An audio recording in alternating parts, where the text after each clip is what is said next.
Hello, and welcome to Media-eval, a medieval pop culture podcast. I'm Sarah Decker. And I'm Ollie Brady.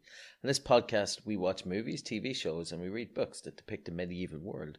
We look at both historical fiction and medieval-esque fantasy, and we kind of discuss what to get right, what to get wrong, and what this tells us about how modern people think the medieval past was. That is a really awkward sentence I just said. But anyway, Sarah, why did you choose to do this podcast? I decided to do this podcast because I'm a medieval historian. I teach medieval history, and my students come into class and think that the Middle Ages was basically Game of Thrones. And because I watched this movie as a young medievalist just starting out college and got very, very angry about it. And now I'm even angrier. You did seem quite angry to watch it. Now, as we know, and I like to throw this shade Sarah's way a lot of times because she denies the existence of prima nocte. Because it's not a thing. It definitely was a thing.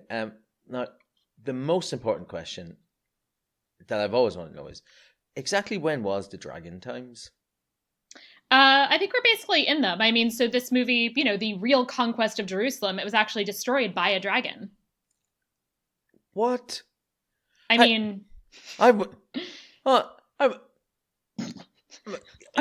believe this is flabbergasted. That's not true. I'm flabbergasted. That's not true, but I almost would have preferred that to this movie. Oh, wait. As a historical inaccuracy. Wait, are you... Wait, no, I don't know. I don't know if you're messing with me now.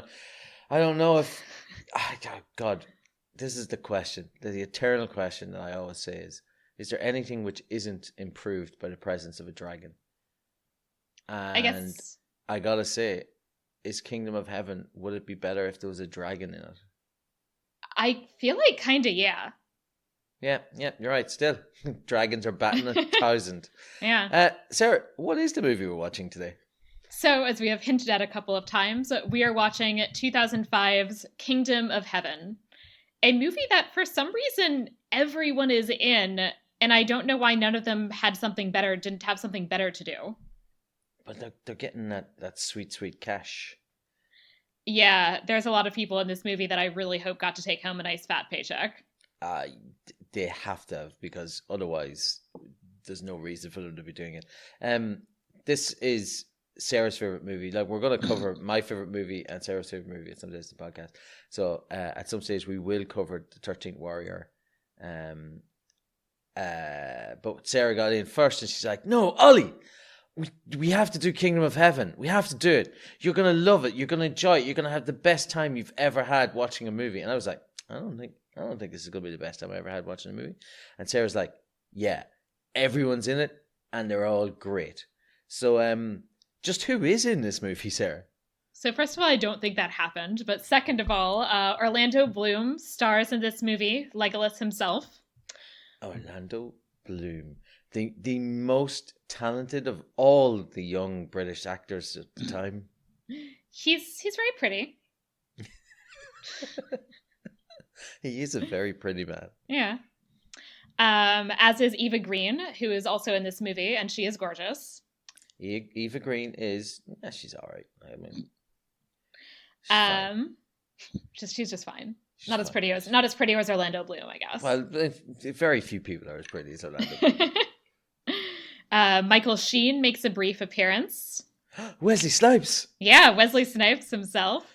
And Liam Neeson is in this movie as a major role for the first chunk of the movie. Yeah, the good thing about this is, as an Irishman, sometimes Liam Neeson has said some, let's just admit it, flat out racist things in the past. And and by the past, I mean the present. And while we were recording this, during the week when we watched Kingdom of Heaven, and I'd watched it once before, about 10 years ago, whatever. It was the week where all of this came out, that he is flat out no racist. So it made watching his character in this a lot easier to stomach, because my God, what a shit of a human being he is in this movie. Yep. But apparently they didn't think that when writing this movie, which is one of the reasons that I hate it. Oh, his character is the worst. But Liam Neeson, good actor, enjoyable to Yes. watch. What Talented a actor. shit character this is. Yeah, shit character, but talented actor, and he's kind of carrying the movie for a bit before it is then carried for a bit by Jeremy Irons. Jeremy Irons shows up as Tiberius. Yes. And Alexander Siddig as Imad ad-Din al-Isfahani. So this, by the way, is he's Doran Martell. He's in 24 at some point. Really solid actor. Yeah, he's the bad guy stroke, not bad guy stroke, good guy in day 6 or 24. Yeah, that day sounds 7? right. Yeah, it's the one where the nuclear bomb goes off. Yeah. And then he's Well, we don't need to go into it. Sarah and myself both love 24, but I think it's season 5. Is that the one when they're in DC or no? Yes, they're in DC. I think that's 6. That's 6. Well, there we go. That was right the first time. I'm good with being right the first time and not second guessing myself. But he's also the Doctor on Deep Space Nine, and he's great. I think he's great in everything. Every time I see him in anything, I'm like, oh yeah, Alexander Siddig, nice. I've been told that he is the only good part of now I can't remember what that movie is called. Clash of the Titans. I can't even remember him in Clash of the Titans. I know Liam Neeson's in one of them. Well, as we've shown on a previous episode, we only semi-remember things about Greek mythology, so maybe we shouldn't do that one. That is true. Let's see, who else is in it? David Thewlis, Remus Lupin himself, and Brendan Gleeson, Mad-Eye Moody himself. So 2 Defense Against the Dark Arts professors in a row. Well, Brendan, Mad-Eye Moody didn't really get a chance to teach much since he was wrapped up in a box. I'm surprised it didn't let him come back the next year. I know, right? What's going on? Oh, you managed to get yourself captured. You can't be a Defense Against the Dark Arts teacher anymore. Maybe he was supposed to, but Umbridge intervened. Yeah. Like maybe Umbridge got him fired. Fucking Umbridge. She's the worst. That would make sense. I have a quick question, sir. Yes. What is Hospitaller? The Hospitallers are a military, military crusading order. Good. Just, I want everyone who's listening, I did mispronounce that on purpose for a reason, and I'm throwing shade at one of our listeners who I know in real life who once pronounced that way. Say, Ollie, what's a Hospitaller? What are you talking about? So, Craig, that's just for you. Then we got Martin Chokas. I'm gonna go with that's how it's pronounced as I think that's what we said last time. Yeah, Guy de Lusignan. Guy de Lusignan. Oh, you're so good with the languages. And he was the bad guy in Timeline, and he's the bad guy in this because he's a human being who looks like a bad guy. He does. He looks just angry all the time. He does. He looks really mad. Edward Norton is in this movie, hidden under a mask the entire time. I was delighted to find this. He started talking. I was like, "This." The first thing that popped into my head was, "This is somebody doing a Marlon Brando impression." And then after another minute or so, I was like, "This is Edward Norton doing." And I rarely look stuff up while we're watching movies, but I was like, I have to look this up. Who is this? And it's Ed Norton, and it's like Ed Norton doing it. And I know he's got a mask on his face, but it's just such a weird affectation he's going for as he's speaking.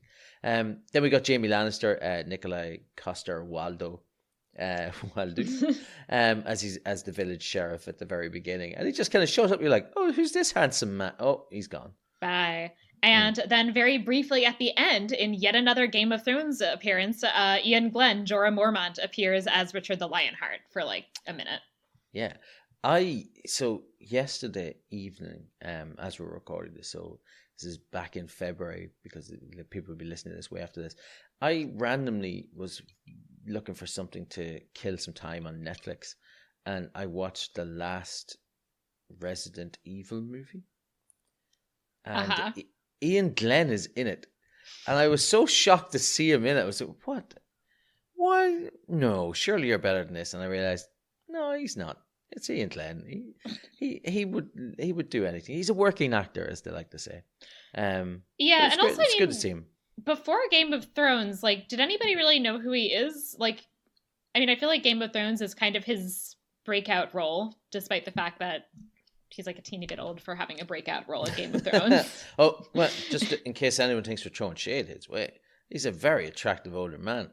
And he's talented, I think. Yeah. Yeah, he would have been a lot of British TV adaptations and stuff.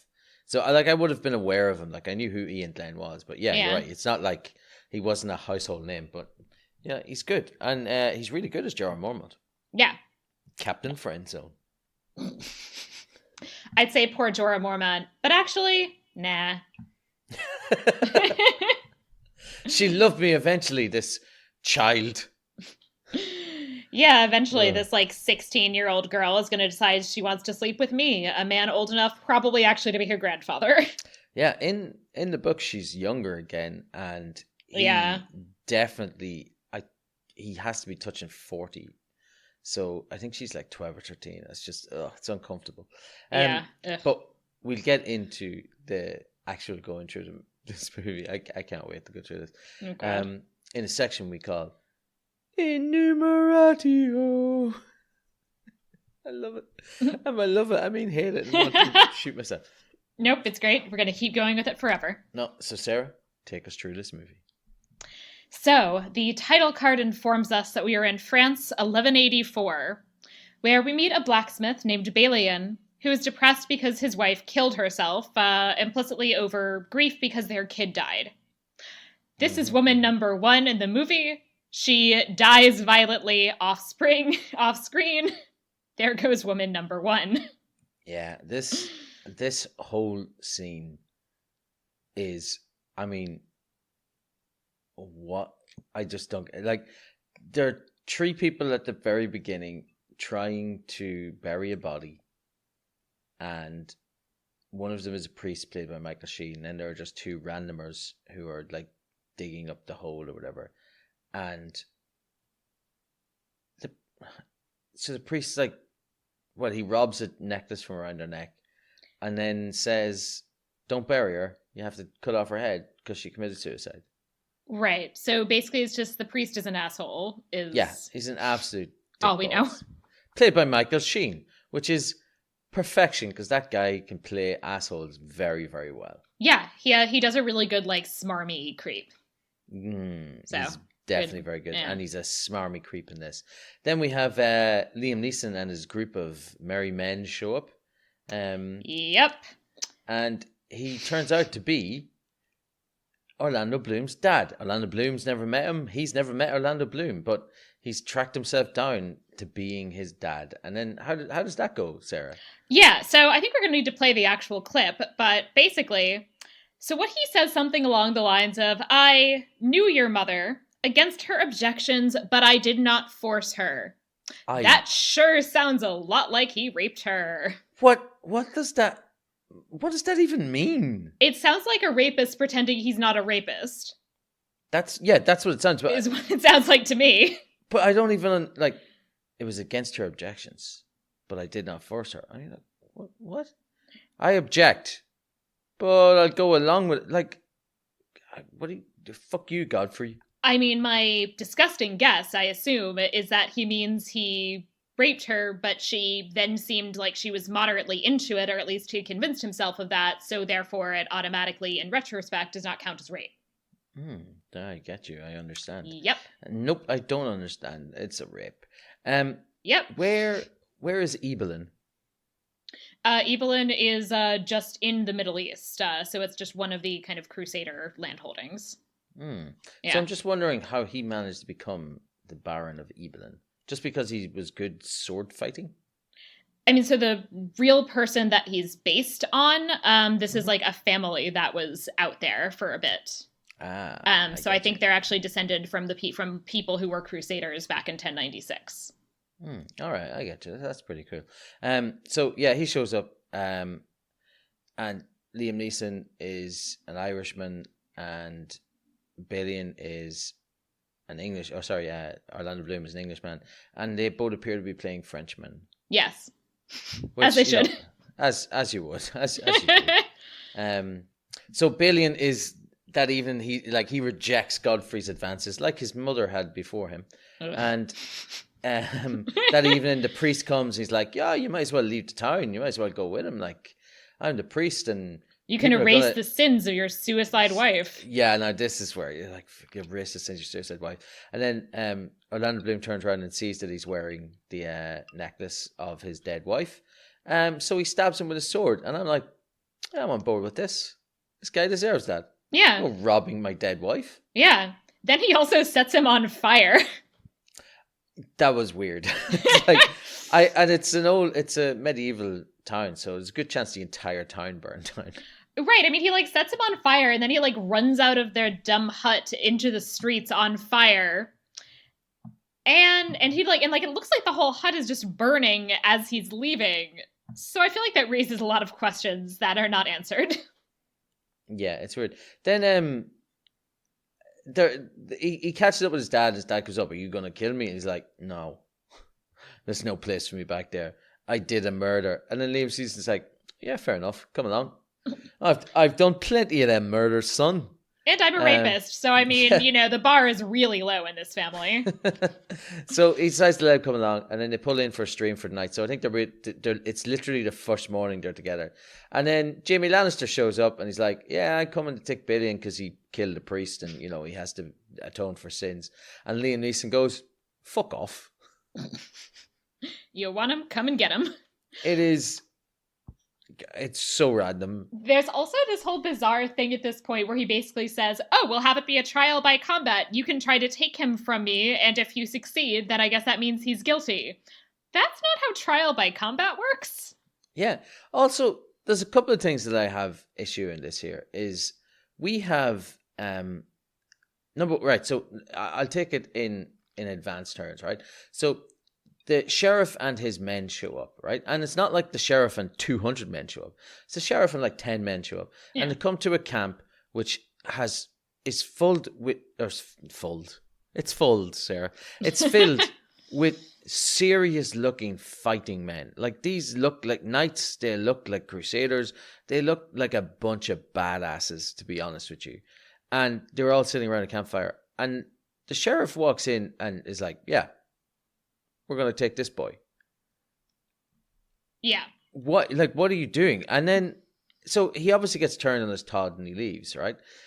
And then Liam Neeson's group are like, "Oh yeah, well he left." And then Liam Neeson says that won't be the last we see of him. Literally 10 seconds later, they get shot with arrows from the woods. I'm thinking, do you not understand that bows and arrows exist? These men went out of eye shot, got off their horses and walked back and fired arrows at you. Right. And you have been through 40 years of war. Yeah. And you're all sitting there like, "Oh shit, arrows. Oh shit, arrows." Yeah, they literally go just far enough away to be out of the range of their swords. Yeah, and then fire arrows back at them, where a bunch of them get pin-cushioned with arrows at the very beginning. Yeah. Including the German Viking dude. And the one black man who is inexplicably part of Godfrey Liam Neeson's retinue. Yeah, he just dies immediately, and I don't think we ever know his name. That's right. Black guy with no name is now dead. So German-looking dude, Viking-looking dude, now dead.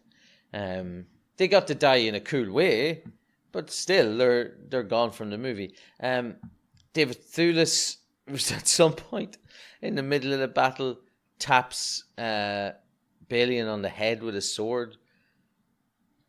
Just, it's like, okay. And also, Balian has had 20 minutes conservatively of sword fighting practice with Liam Neeson's character, who tells him to hold a high guard. Now, I get it if you're being attacked by a person on a horse. Holding a high guard makes perfect sense because the guy's going to be hitting downwards with his sword. But he's fighting Liam Neeson on flat ground and he's holding a high guard. Liam Neeson will just thrust forward and stab you in the stomach. And based on the movie, the high guard is the only thing he learned how to do. So It is literally the only thing he learned how to do. And there are other points in the movie where he still got the high guard. And I'm going, what?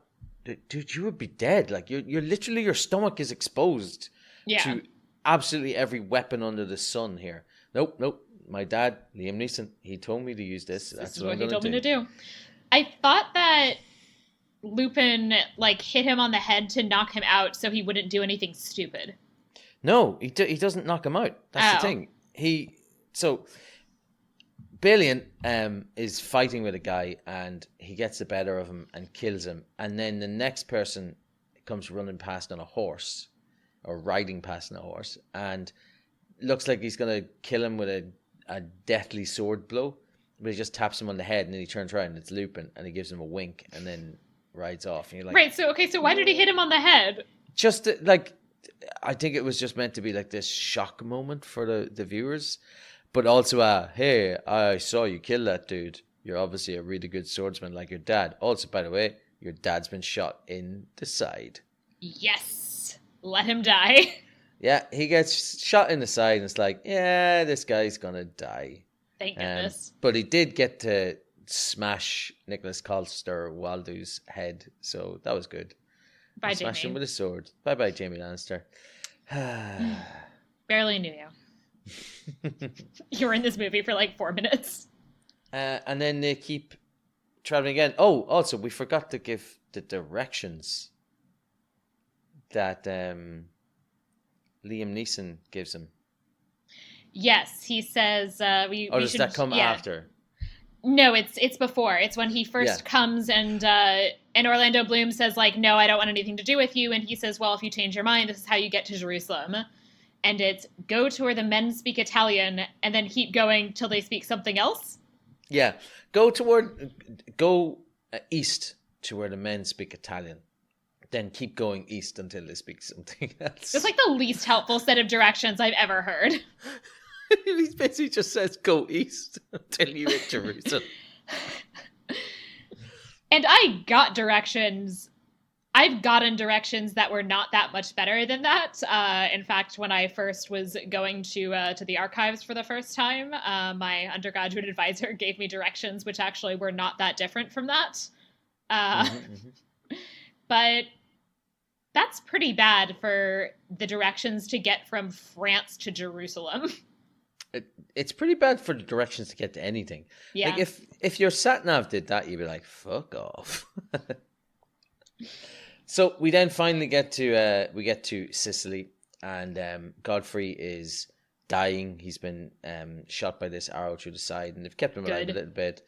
And he knights Balian on his deathbed and orders him to go to the King of Jerusalem on his behalf and be a good knight. He's like, I want you to be a good knight. And then for some reason this affects Balian. Like, he's like, oh, my dad, like, he wants me to be a good knight. I'd better be a good knight, just like he was. You know, Godfrey the rapist. Yeah, how have we just moved into him being a great dude? There's very little to see that their relationship has meaningfully developed. And even if it has had time to develop, this dude still just raped your mom. Yeah. Yeah. Oh, another woman, by the way, who is dead and nameless. She doesn't need to have a name. She's just Balian's mother. And then we get the title, during this speech, we get the title of the movie. It's the Kingdom of Heaven. Hey, that's the name of this movie. It is the name of this movie. It's so bad. Yeah. Ugh. Do not disappoint me. Like, Yeah, so Liam Neeson says that to Balian, and it's like, the bar is so low, though. Then as he's traveling, now I, for the record, was having internet troubles while I was watching this. And I wasn't having internet troubles. I forgot to clean the DVD when I was watching this, and this skipped, so I just kind of took it out, wiped it, and put it back in. One of my 2 copies of this movie. Don't ask why, listeners, but I own 2 copies of this movie. Can I ask why you own 2 copies of this movie? Yes, I own 2 copies because I bought the first copy, the one that I watched, because I was like, Kingdom of Heaven. I might give this a go. Like, let's see how good it is. And then the second copy, and this is way more embarrassing, is I was in a DVD emporium, and I wanted to buy Tristan and Isolde. And the only way I could do that was to buy it in a double DVD set with Kingdom of Heaven. Wow, that's such a fascinating combination of terrible movies in one delightful package. It is. For some reason, I also own a second copy of Tristan and Isolde, and I don't know why that is either. But oh god, I've got to stop buying movies with people with. Oh, that guy's got a sword in the front. But bad movies. But yeah, at this point, my DVD skipped, so I kind of wiped up. And Sarah was watching it in her neck of the woods, and I didn't even tell her to pause or anything. It's like, I'll catch up. So I caught up, and his boat had sunk. I'm like, well, what's going on? And so I said, Sarah, what happened here? She was like, just a random storm. It's such an unnecessary little extra bit of drama that just his boat sinks and he's the only survivor and now he's stranded on a beach shore. Now, this is important to me. He's on a boat. There's a lot of people on this boat. It sinks. He's like, Sarah's not joking when she says he's the only survivor. Except the horse. Except for the horse. We'll get to the horse in a second. But why is he the only survivor? Like, surely some of the sailors would be better swimmers than he would be. Surely any of the other people who were on the boat, it was packed, right? So surely somebody else was able to swim to the shore. But no, it's just dead bodies and Balian. I mean, as we've learned, his 20 minutes of sword training has made him a master swordsman. So I assume Liam Neeson also spent like half an hour teaching him to swim. Oh, yeah. And then he turned into like...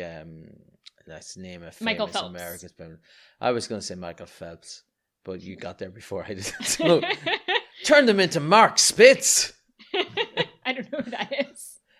Oh, you're such a baby, Sarah. He was like the Michael Phelps from the 80s. I mean, honestly, the only reason I remember Michael Phelps' name is because A, he's from the same area that I grew up in, and B, he's in all of these commercials that play while I watch 90 Day Fiancé. And also because you can't think of his name without going America, because it's the most patriotic thing in the world. Everyone loves Michael Phelps, but except the other swimmers. They're like, fuck off, Phelps. But anyway, so we get this bit where he wakes up on the beach and he gets this horse, and it's a lovely white horse. And he good horse. He scares it off at first, and then he goes to take a drink. He goes wandering in. He finds a little river, in the desert, as you do. And then the horse kind of wanders over to take a drink too. And he's like, okay, you're my horse now.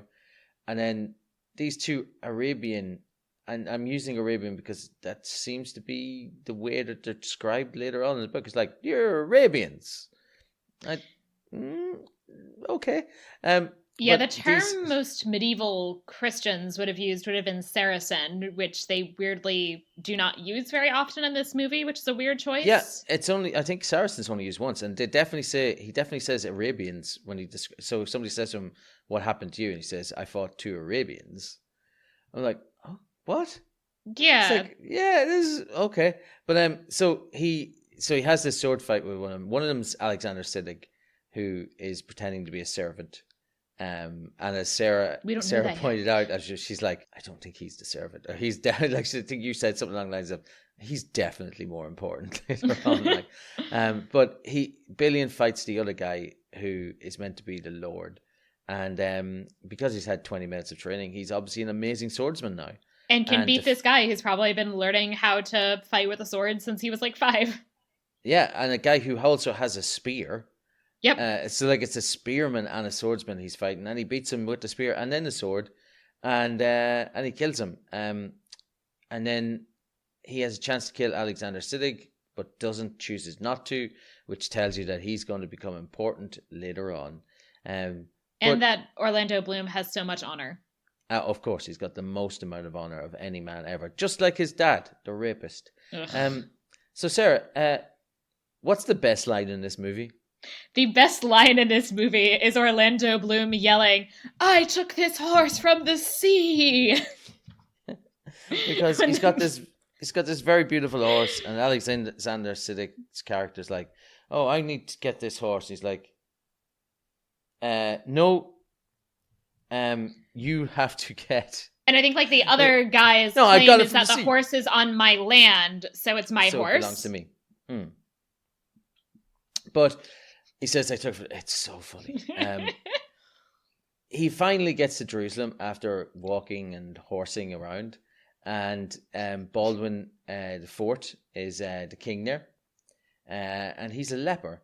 Yes, And he is. then he meets a character named Sibylla, and the way he meets Sibylla is kind of weird, where he gets taken in by some crusaders or hospitallers, and I think they're supposed to be his father. I thought they were supposed to be his father's men. They're his father's men, yeah. So I assumed that I was calling them crusaders because they're not specifically underneath Reynald de Chatillon.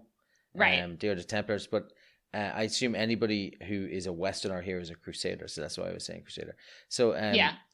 they come to him up in the thing, and he's got Liam Neeson's sword, and the guy walks up and goes, "It's a nice sword. Where'd you get it?" He says, "I took it from." I'll try to do an Olympian. "I took it from my father," because he's definitely doing this kind of horse whisper thing the whole way through. Yeah, I don't know. Not horse whisper, horse whisper. Yeah, because he gives away the horse. I took it from my father, and he's like, "Well, your father's the same height as me and has blue eyes." And Orlando Bloom's like, "He's the same height as you, but green eyes, like the sea." And then that's it. That's where the enough. horse is from. Yeah, that's enough to convince this guy that he is obviously Godfrey's son and is therefore the new Baron. And they all kneel to him. And you're like, "Oh, come on." Yeah, the fact that also, he knows his eye color is a really, again, like the bars are all so low in this movie. It's true. Another thing about this as well, and it's just something that never popped into me. Do people kneel to barons, Sarah? Some people would, yeah. I mean, you would kneel in general potentially to people who are higher status than you.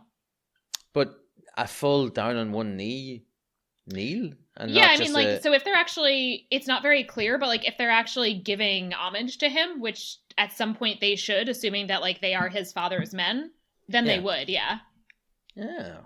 Well, in that case, I'm going to give a point back to this movie. So now it's got a point. Because I was in my head, you would never kneel to a baron. Yeah, I mean, yeah, you wouldn't if you were equivalent to him in status, but if they're his vassal, like if they're his vassals, though, that actually more or less makes sense as things go. Oh, good. Sweet. So how does he meet Sibylla? So Sibylla just rides into the courtyard of this house on a horse and basically says, and then like drinks some water and then says, "I want to meet Balian of Evaland. Tell him to come to me," and then rides off. And then he like shows up at her palace and he's like, "I was Balian the whole time." And she was like, "I know." Yeah, that is such a weird thing. It's like she rides in wildly through the streets of Jerusalem into where he is. She gets the water from him.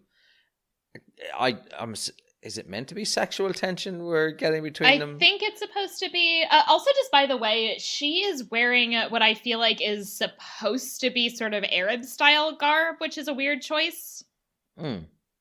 It's like half her face is covered and then she takes it down to drink.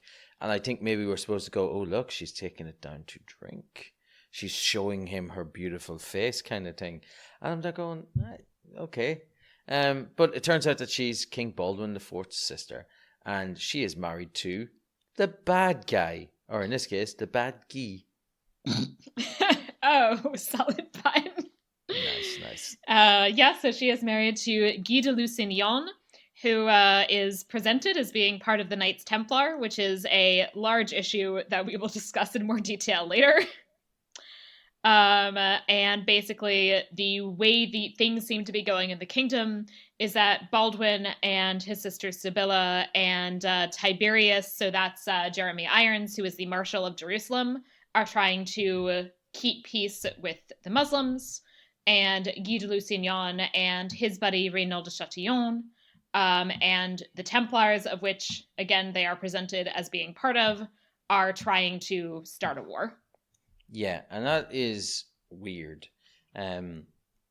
This notion that they're trying to instigate a war that... See, the weird thing about this is they're trying to instigate a war that I don't think any of them as an individual thinks they can win.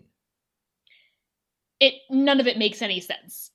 And that's because it has nothing to do with historical reality, which we will be getting a lot more detail about that in a subsequent segment. But like it makes no sense. Like it's not clear at all why they want war. They're not even presented in particular as being, say, religious zealots or anything like that. I mean, they don't really seem to have any principles or morals. And the fact is that they have Jerusalem. Like they are right. They have nowhere to go but down here. Yeah, so to put it into context, right? He shows up. Jerusalem is being held by the Crusaders, right? As it has been since 1099. Exactly. For what is it? What year did it say? It's 1140 something. 1184. So it's about 90 years. It's about 90 years they've held it, and they're sitting there, and everything is calm or whatever. And then you've got Brendan Gleeson's character, so Reynolds, and he is trying to instigate a war. Guy is trying to instigate a war. Guy wants to be king of Jerusalem. I mean, fair enough. Like there's loads of people who want to have the lofty ambition to be king, right? He's marrying Sibylla, who is the current king's sister. All he has to do is wait for the man with leprosy to die. Now, I can't imagine that a man with leprosy living in the Middle East in 1184 has the prospect of living for a very long time.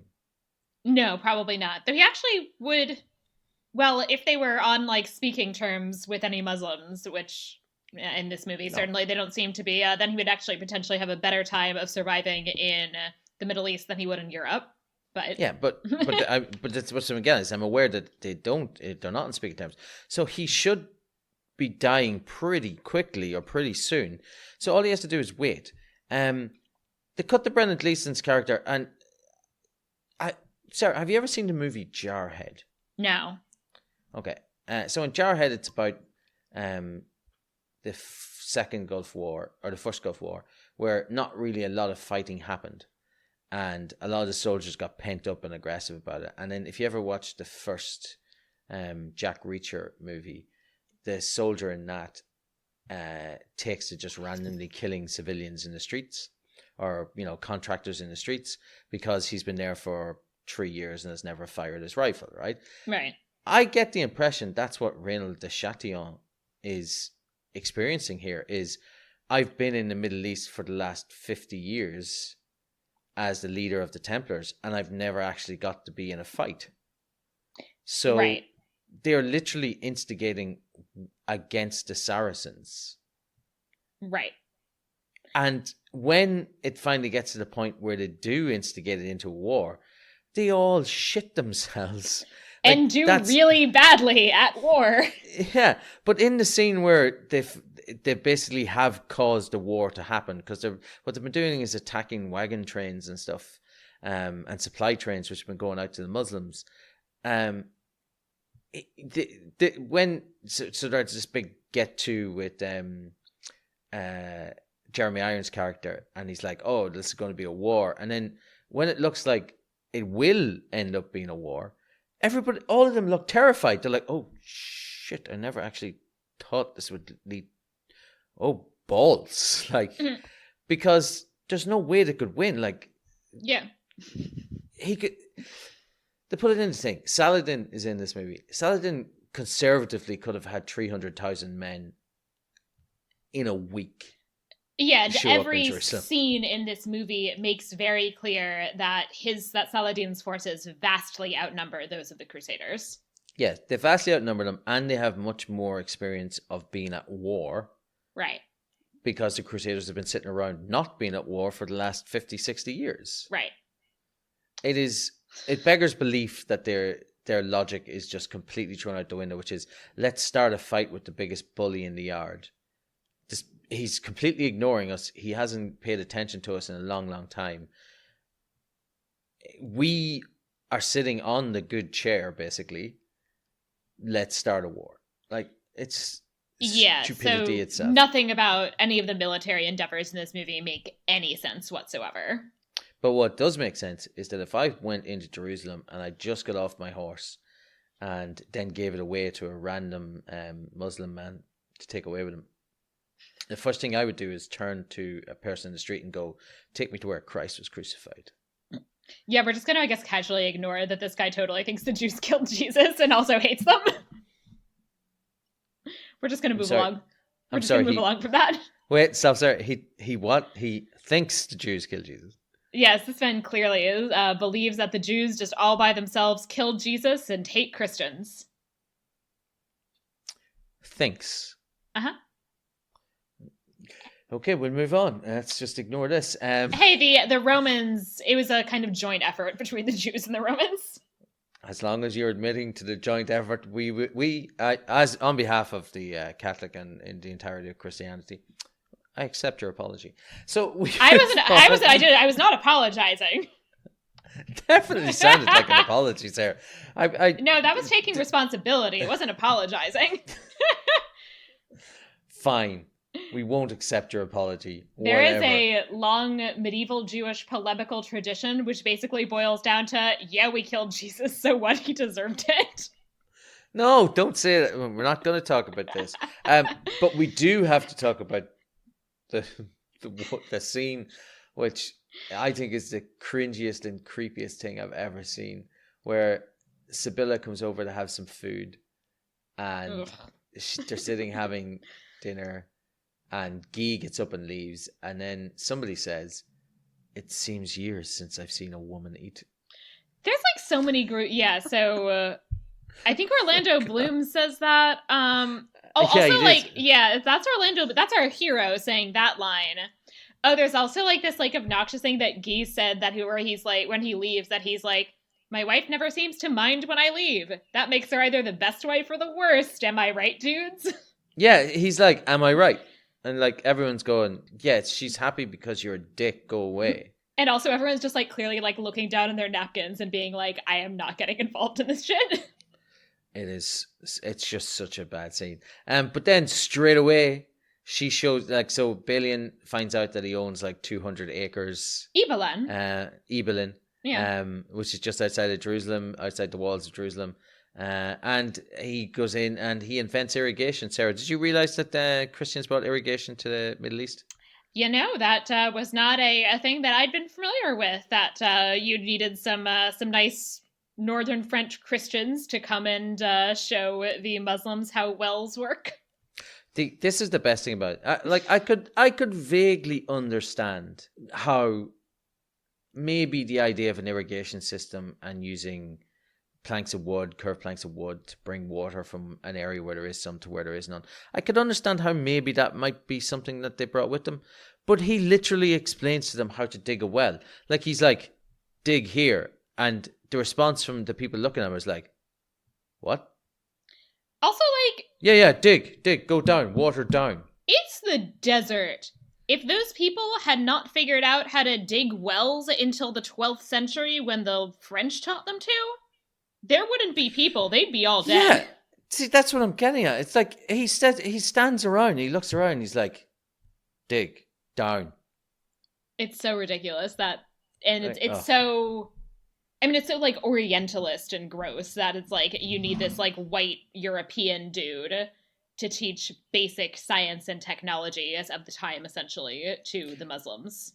So these were Muslim people. Were there any Jewish people here at the time?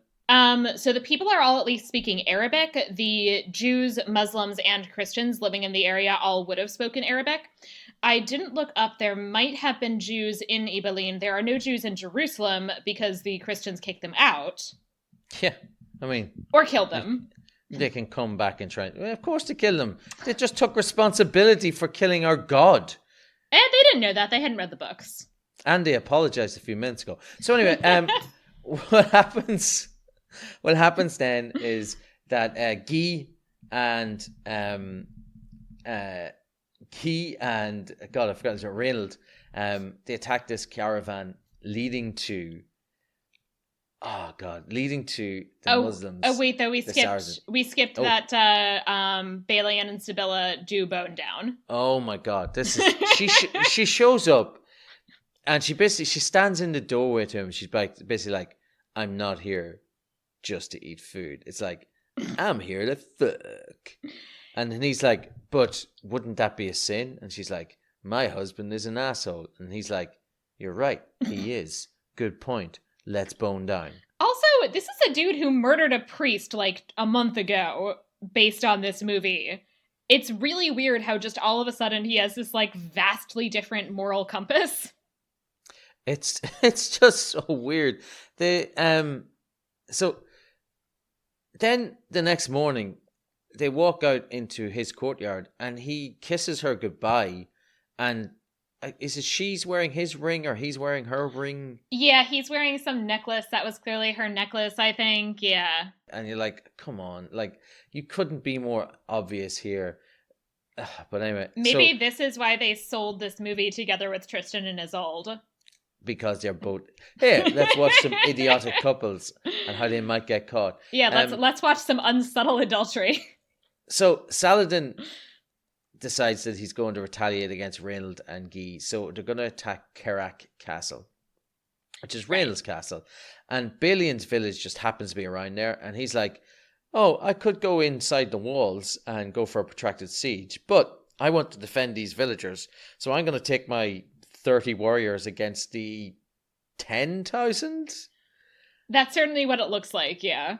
Yeah, and yeah, just to put it, like, when I was watching this, I went, there is no way they win this. There is no, if they win this, if they even hold them for any sort of significant amount of time, it is ridiculous, and I'm going to turn the movie off. And they don't. They get completely overrun. There's a great scene, like the battle scenes in this are actually pretty well done, where it shows them from a tracking shot from above, and they're riding towards the Saladin's forces lines, and the lines just kind of swallow them. It's like right. Like an amoeba swallowing like a piece of food, and it just kind of absorbs into them, and then they get like destroyed. Like obviously there's a couple of scenes of Balian being really good with his sword because his daddy taught him for 20 minutes. Sorry, his rapist daddy taught him for 20 minutes. Yep. And then we find out that the entire time that the general of this army was Alexander Siddig. Yeah, he is like Saladin's second in command. Mm-hmm. But because he stops to have a little chat with Balian, now they frame this as Balian's heroic last stand saved them and gave the people time to get there, but it's really because Alexander Siddig stopped to have a chat with him. Well, so in some ways it's because I think it's presented as because like they are both so honorable. Honorable, yes. That their kind of honor and mutual respect for one another, even though they're enemies, saves everything. Yeah. And Alexander Siddig says, yeah, you didn't really do much. I'm just going to go sack the city now. And then Balian looks up and is like, oh, are you? And there you see the King of Jerusalem and the Crusaders coming riding across the plains. And it's like, yeah, but he shows up. Saladin shows up. And he comes riding out, and the king meets Saladin. And I think it's a really good scene because even though the king is portraying some sort of strength, which is like, I'm going to get in a fight, he's clearly fucking shitting himself. And he's also clearly like barely able to stand because of the leprosy. Because of leprosy, but he's very clearly like, lots of men will die here today, even though you might take the castle, even though you might move on to take Jerusalem. Loads of your men are going to die. Do you really want to do that? And Saladin comes across really reasonable. Yeah, he's like, you know what? You're right, but we want to make sure that you punish the guys who did this. So which you is have fair. to punish Reynold, and he technically should be punishing Guy. But they're especially worried about Reynold. But they're very worried about Reynold. So he's like, yeah, I'll punish him. And he punishes him in the best way possible. Yeah. Sarah, how does he punish him? So because he's a leper, he's got this whole mask going. He's got these like intense gloves. Like he's like covered head to toe, right? So he takes off his glove and extends his leprous decaying hand for Reynald to kiss, and then slaps him across the face. It's a disgusting looking hand. And then props to the makeup people, actually. They did a good job. He makes him kiss it, and Brendan Gleeson does a great job of like licking this hand. Yeah. And then he punches him in the face. Yeah, and this came up recently, actually, when I was teaching, for some reason. We were talking about leprosy. And when we were talking about leprosy, apparently leprosy is less contagious than they thought it was in the Middle Ages. But I think literally like having somebody kiss your leprous hand might be one of the ways you actually could give somebody leprosy. It's pretty good ways. Like, hey, dipshit, kiss this. Yeah. Then, obviously, Baldwin is mad at all these people, but for some reason now he's super happy with Balian, and he's like, and Balian is taken aside by Jeremy Irons and the King, and he's like, "Hey, you know my sister? You've totally been banging her. We all know this. So will you bang her again, but also make her an honest woman? And all we'll do is like we'll kill Guy." Right. So, and this is where I don't get this. It's like, so Balian, I think because of wearing the necklace, we're supposed to believe he's in love with Sibylla. Sibylla clearly has feelings for him. Guy is the bad guy, clearly the bad guy. He's in the wrong in every scene he's in this movie. And it's also very clear that if he becomes king, he is going to start a war that is going to kill thousands of people. Yeah, he's an idiot. It could be millions of people. Yeah. It could literally end up with the entirety of Jerusalem getting razed to the ground. And Balian's like, no, I'm not going to do that because it's wrong. Kingdom of conscience or nothing. Oh, jeez. It is so... Like, as you said, this is a dude who murdered a priest a couple of months ago. And now he's literally going to be... Like, everything that happens after this point in the movie is Balian's fault. Yeah, so all right, like, get off your damn moral high horse, jerk, and get back on your horse from the sea. And B, given the kind of weight of things, clearly it was, like, what happens is obviously what was going to happen. Obviously he was going to start this war, and a lot of people are going to die because Guy was king. He would have been responsible for the death of one asshole, but would have saved the lives of thousands. Yeah, and he would have had a chance to then be king. I'm assuming that his dad would have been lined up to be the next king. Like, they would have found a way. Because the way everyone's acting is like Godfrey, the rapist, was a really good person. But obviously, Sibylla wasn't great in the sack. I guess not. So Orlando Bloom's like, no. But I don't... It's... Yeah. Also, once again, I just want to hit home the extent to which everybody every 5 seconds is like, your father was such a great man. And I'm just watching this being like, that dude was a confessed rapist. Like, it is... That's so bad. Like, no, wait, did you say he was confessed rapist? Well, confessed as in he basically confessed to being a rapist. No, in fairness, if he confessed...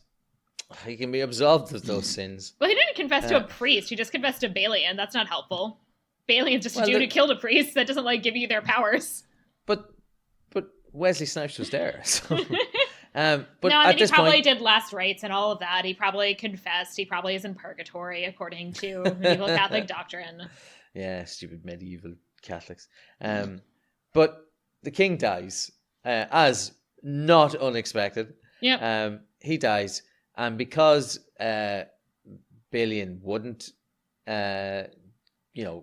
give up his righteousness for this, Guy gets crowned as king because women can't be the queen. Well, so Sibylla of Jerusalem. Yeah, well, so Sibylla kind of gets crowned, and then she crowns Guy. Yeah. Yeah. Which means that he becomes the war leader, and he goes and releases Reynald, and then it's like, time for war. Give me a war. Give me a war. And then, guess what they do to start a war? They find another woman to murder and probably rape. They give her a name, and by name I mean tell us that she's Saladin's sister. Yeah, which is not a name.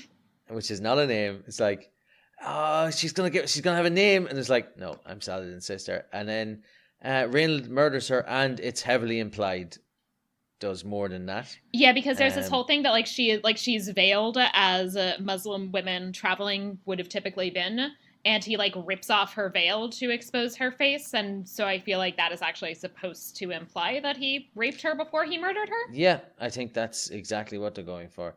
Then Saladin sends an emissary to Guy and Reynold saying, we want the heads of those responsible, and we want our king, or so we want her body back. And Guy kills them, cuts out their heads, and sends them to Saladin. Like, so just to put, there's no way not to say this. Like, I think it bears repeating. The Christians are instigating this war. Yes. A war that they have zero chance of winning. It makes no sense. And they know they have zero chance of winning. It is just nonsense. Yeah, no, it's ridiculous. Just completely ridiculous. And he sends 3 assassins to kill Balian, who is unarmed when they show up at his little farm beside his well, but somehow he manages to defeat all 3 of the assassins that were sent to him. And then rides back in, despite the fact the king just tried to the king could just have him arrested at any time. You're a king. Right.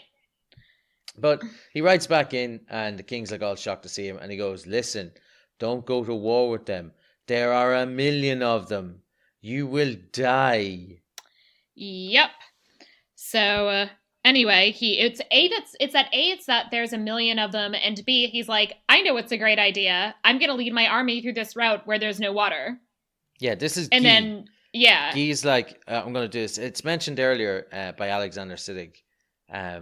You need to choose your battlefield, and then Jeremy Irons says you need to choose your battlefield, and everyone says you need to choose your battlefield.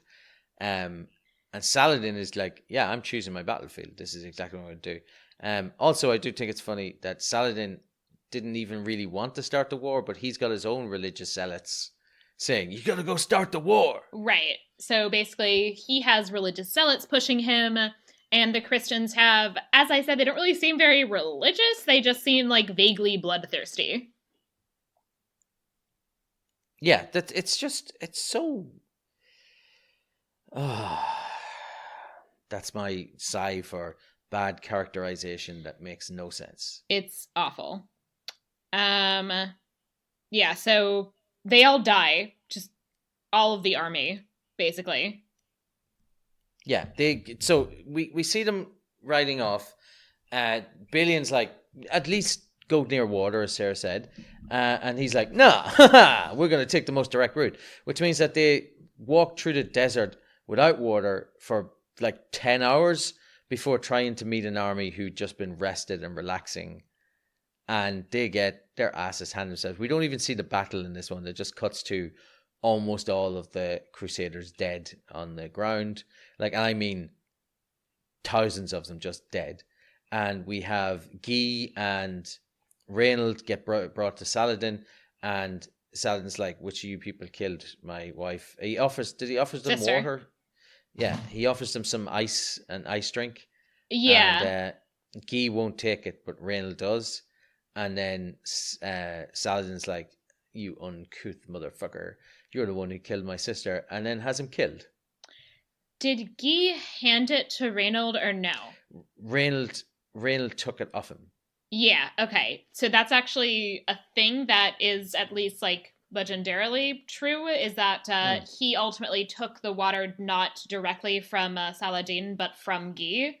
And so because of that, he is in a very technical sense not bound by the laws of hospitality, and it's cool to kill him.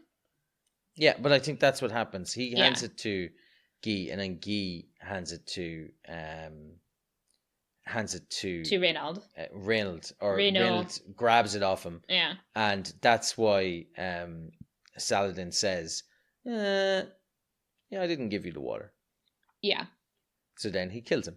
Yeah. Which is very good, because he is a horrible, horrible man.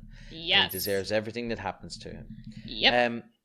Then he tells Guy, I'm about to go. I'm going to take over Jerusalem. You're all buggered now. Yep.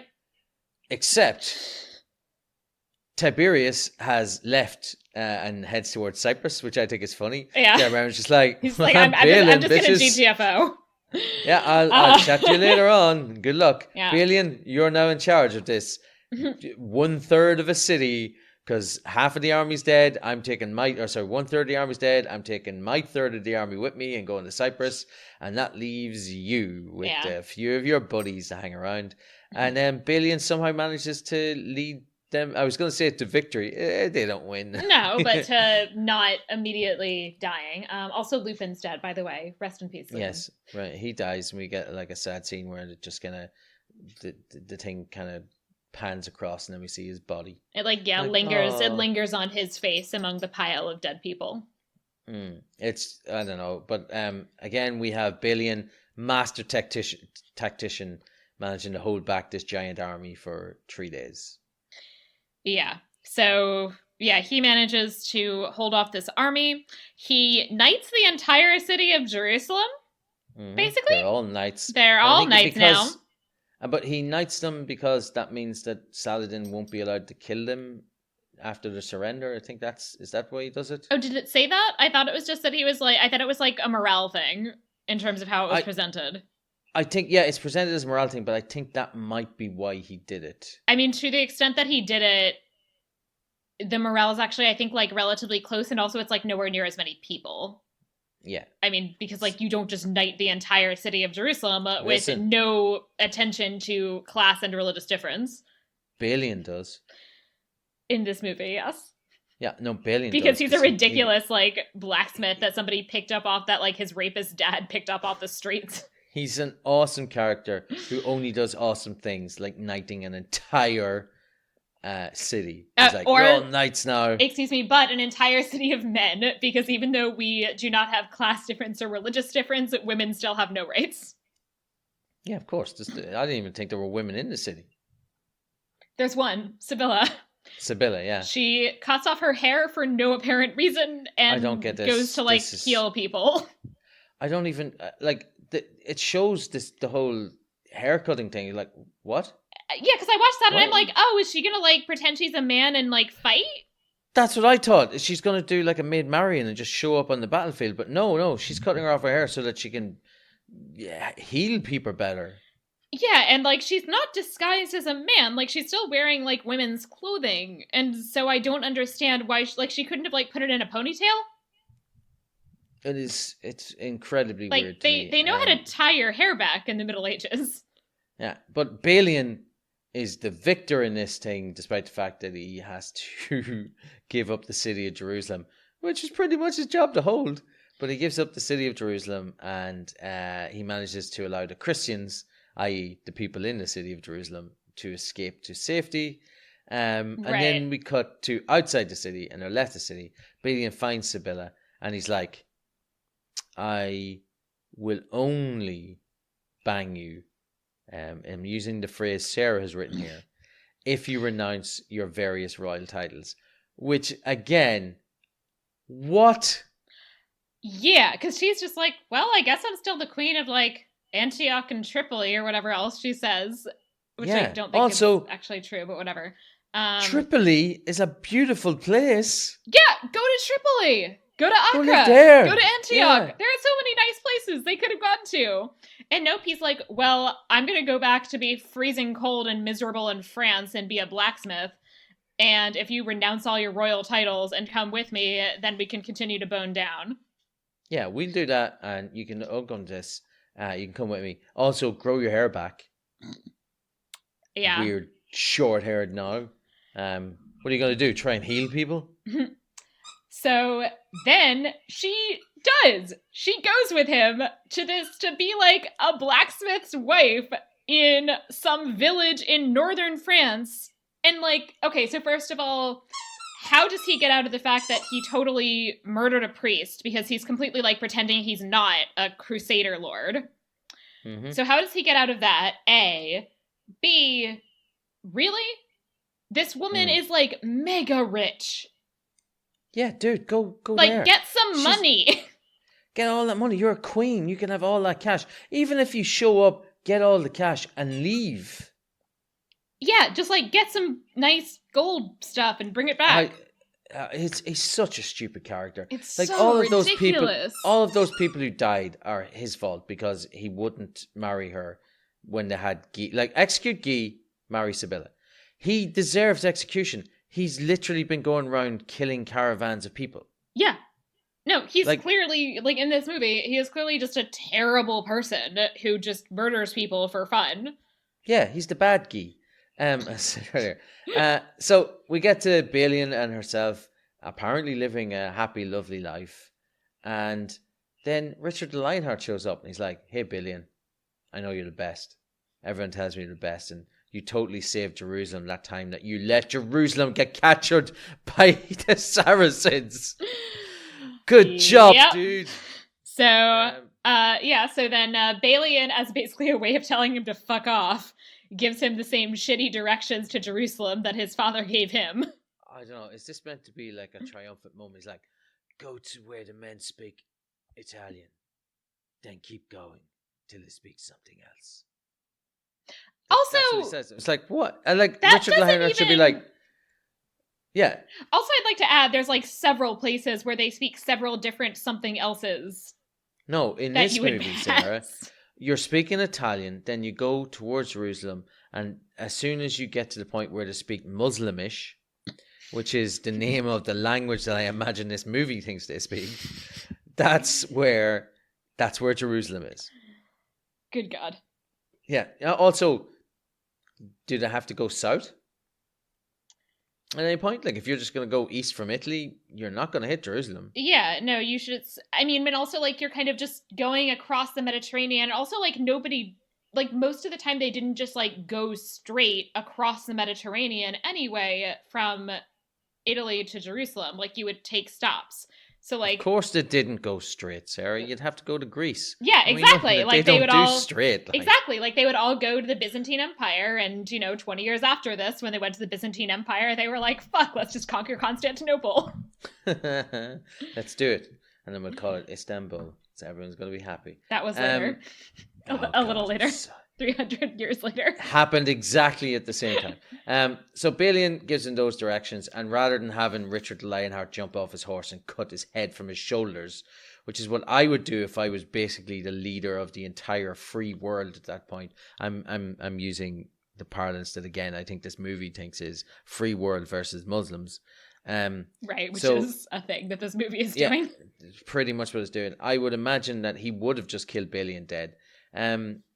The Richard the Lionheart of Robin Hood definitely would have killed Balian dead. 100% he would. We were like, oh, fuck this guy's shit up, right? Yeah. But he gets off, Richard Lionheart is gone then, and then we get like an epilogue. Oh, we do also see Sibylla and Balian just riding off into the distance past the grave of Balian's dead first wife, which is a shot that we needed in this movie. I don't know why we need it. It's like, oh, this is where I buried my first wife. Now I got my new hot second wife. I bet she won't kill herself. Oh God, maybe she will actually be able to have a child. Ugh, like, it's without so dying. Gross. It's terrible. It's terrible. I mean, and she has a name, so she's already like way ahead of wife number one. Yeah. Well, at least mother. this passes the if Decker test, so that's the important thing about this. It does pass the if Decker test because Sibylla the only is named woman in the movie survives. Yes, the one. But it pops up again. Nearly 1,000 years later, peace in the Holy Land remains elusive. Topical. But again. For very different reasons. Yes, vastly different reasons. Like, the implication that nothing has changed and the entire structure of political relations in the Middle East is exactly the same as it was in the 12th century is just so bizarre. The way that pops up, it's like, oh yeah, there are still Muslims trying to invade and take over Jerusalem at all times. That's the end of the movie. That's the end of that movie, Sarah. Thank God. Sarah... Thank God it's over. I'm going to sit back and watch as you get angrier and angrier and angrier as we do this. So, where it falls so, where we're going to look at what they get true, which is very, and what they get falso, which is everything. Sarah, what do they get right in this movie? And by I look, I want to just say this. I'm looking at this particular thing, right? Sarah has basically said the names of some people. It comes out as like half a page of notes, but the half a page of notes might as well just say the names of some people. Yes. So basically, most of the major characters in this movie are in fact real people, and the movie contains like one or two real facts about them. So Balian of Ibelin was a real person who led the defense of Jerusalem in 1187. Saladin acting on behalf of the Abbasid Caliphate, which is not mentioned in this movie, but he did indeed conquer Jerusalem in 1187. Baldwin IV is a real king who did in fact suffer from leprosy and died in 1185, leaving the kingdom to his sister Sibylla, also a real person. And because the assumption is that it's then, if you're a queen, that your husband, the king consort, is still, a pretty big deal. In fact, her husband, Guy de Lusignan, also became king. And Reynald de Chatillon is also a real person who really did seem to have decided kind of for fun to engage in some skirmishes with Muslim forces and attack some caravans. It seems like it's a combination of actually kind of starting war and attempting an offensive policy and kind of retaliating because there were some sieges on his castle at Karak. And in part, it was basically just kind of glorified piracy. So he basically just knocked over, kind of struck caravans and killed a bunch of people and then took the nice stuff in the caravans. And Saladin indeed did capture and execute him after the Battle of Hattin, the battle that we kind of briefly have. And he was, in fact, interestingly, so he was known for not only having been this kind of very aggressive person in terms of his warfare and basically piracy, but also having very openly engaged in what would be considered blasphemy against Islam. Mm-hmm. So as we'll talk about in a little bit, Islam actually really did not push forced conversion and actually did so far less than Christians did in the Middle Ages. But he, in particular, because of his blasphemy, was told that he had the opportunity to escape the execution that he so richly deserved if he converted to Islam, to which he said no. Yeah. But otherwise, the kind of way in which he got killed, with the whole thing with the glass, that at least according to chronicles is basically how it went down. Oh, so it was handed to Guy, and then Guy handed it to Reynald, and then that means that he wasn't under the hospitality rule, we'll say. Right. So that means he gets to be killed, which is good. Yeah, and then Guy is basically so what's going to happen to me now? And then Saladin in real life was oh no, it's you're a king. I'm not going to kill you. Mm-hmm. So, Sarah, that's a huge chunk of stuff that they got right. I mean, I'm impressed by this movie. Yeah, there's a bare outline of reality. What did they get wrong? Okay, so I'm going to start with the little stuff and then get bigger. So the main thing I remembered about this movie, from having seen it as a baby medievalist my freshman year in college, is I just can't... Wait, just a baby medievalist, does that mean you're only allowed to cover stuff as far back as 1400s? No, I just knew less stuff. Oh. And I didn't quite realize that there were people who weren't the nobility that were interesting. You mean the serfs and the commoners? They're not interesting, Sarah. I mean, I didn't realize that you could do stuff, that you could learn stuff about them, which now is my main job and all of my research. Of course you can learn stuff about them. But I don't think they're not important. I mean, I don't think I realized the extent to which social history was a thing and that you could actually learn things about these real people who were not members of the nobility, basically. Oh, yeah, cool. So I guess that's what I mean by being a baby medievalist. But one of the things that I knew, even as a baby medievalist, is that the Templars have... Wait, and you say baby medievalist. Does this mean you only focus on babies from the medieval period? Yep, I was a historian of babies. Historian of the babies. In the Middle Ages. It's the babies. There's actually a great book about childhood in the Middle Ages which is really kind of weird and eerie. So the point of it is basically that like medieval people actually cared about their children, which is arguing against a whole discourse that they didn't. But a lot of it is about like childhood and kind of what kids did with their days. But a lot of the sources that she has are coroner's records. So it's all of these things like, we know children used to play near the salt pans. We know this because the coroner's records tell us about a 2-year-old who was playing near the salt pans and fell in and died. Oh my God. This is eerily like the plot of Jurassic Park 3, where there's lots of debate as to whether or not dinosaurs would look after their young. And some people said that they would, but then they realized that they did because they found younglings and adults in the same grave. And they're like, oh, but maybe they did. And then in the movie, they communicate using some sort of, oh my God, yeah, I forgot about this. I'm just fascinated by the idea that like the movie is like centered around like disproving the theories of the like paleontologist version of Philippe Ariès. Yeah, that's exactly what it is. Like these medieval people looked after their kids like dinosaurs did. Just like dinosaurs, medieval people and dinosaurs. So much in common. Sarah, tell me about these perfectly accurate crosses. So the Knights Templar, a real military crusading order, they have equal armed crosses. So like basically it looks like a plus sign or, you know, the flag of Switzerland. Yeah. The Templars in this... Wait. Like a badass version of this flag of Switzerland. Yeah, it's got like little like flourishes at the edges. Like, you know, it's nice. It's a good cross. In this movie, they have the kind of more standard looking crosses that are like basically like a, you know, fancy T. This really, really bothers me. Because it's like such a tiny detail. You couldn't have just gotten it right. Did you have a train going past your house? Yes. There is a non-commuter train that goes past my relatively near my house on occasion, like a freight train. Cool. Oh, have you ever been tempted to ride the rails? I have not. Oh, it'd be so cool. But I have been stuck behind the train while driving before. Is it a big long train? Yes. All right. Yeah. One last question. That's a total non sequitur. This. What's the best thing about Switzerland? I don't know. I've never been to Switzerland. So I think the main thing I know about Switzerland is that they were like basically pretending to be neutral, but kind of in league with the Nazis, which is not the best thing. So yeah, that's not I guess the chocolate.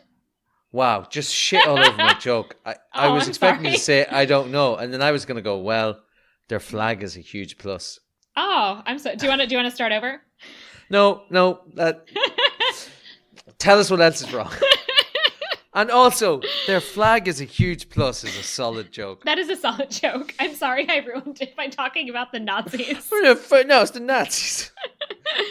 I'm not cutting this out, by the way. I want people to see what I have to work with on this podcast. It's somebody who's really smart who kills all my jokes. Well, I apologize for ruining the joke by insulting the Swiss people. They're pretending to be fucking neutral.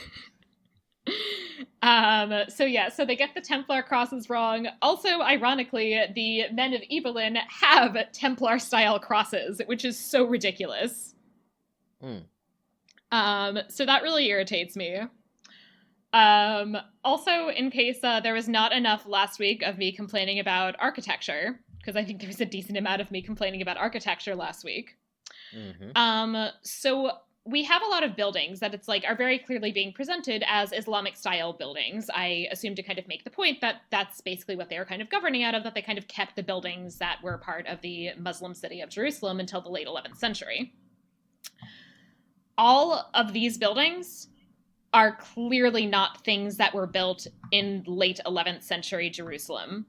They have this very specific kind of elaborate stucco work, like these very kind of intricate but aniconic patterns, which is very characteristic of Islamic art, but really not until the 13th century. And I actually felt super vindicated because I in particular was thinking it's something that would have been especially common in what is now Spain and Morocco. And that's actually where the filming for this movie was done. Oh, very good. So that's totally what it was. I don't know whether it's impressive or nerdy that you can in fact, they're not mutually exclusive. It's impressively nerdy that you can recognize that these buildings were actually in Spain. Yeah, so it's totally like what you would have seen in like the Nasrid Kingdom of Granada or the Marinid Sultanate of Morocco at the time. Oh, cool. Yeah. And so it's like not what you would have seen in, the Crusader kingdom that still existed in Jerusalem in the late 12th century. Also, for the record, the Marinid Sultanate of where did you say? Morocco. Of Morocco sounds like something that Porthos would make up in in the Three Musketeers. It kind of does, but it's real. I promise. He's definitely. I've met the Queen of America, The tiles are also wrong in a bunch of these buildings. The tiles look like a style that became popular in the 15th century, and that were produced especially in 15th century Turkey, in 15th and 16th century Turkey, and then got kind of exported to other parts of the Islamic world as well. I did spot that one myself. Yeah, see? Good job with the tiles. Hey, listeners, I definitely didn't.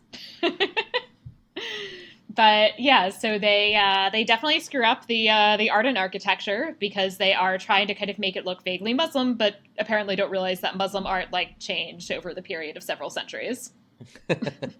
Yeah, a lot. Yeah. They also, just deeply have no idea whatsoever about how relationships between religious groups work.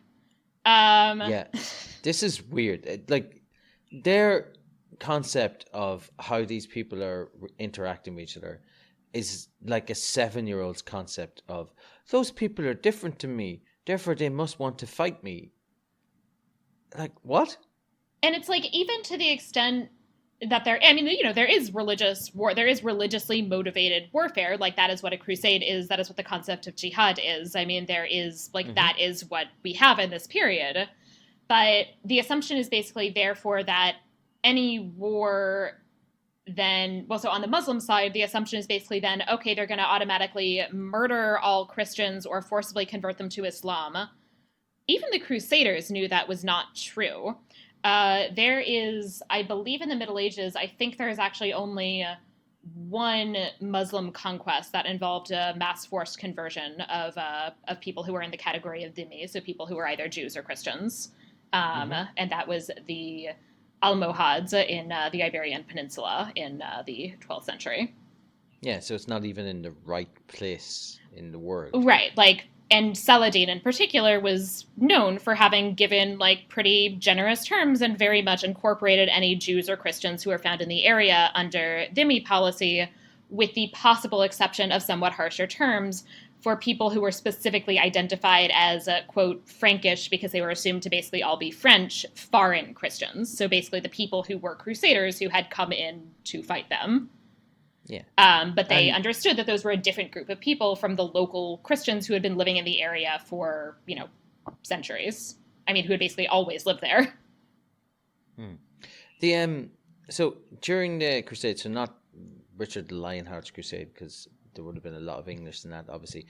During the First Crusade or the Second Crusade, would most of the Crusaders have been French? A lot of them, but not all of them. There still probably would have been some English people here and there, and there would have been some Germans.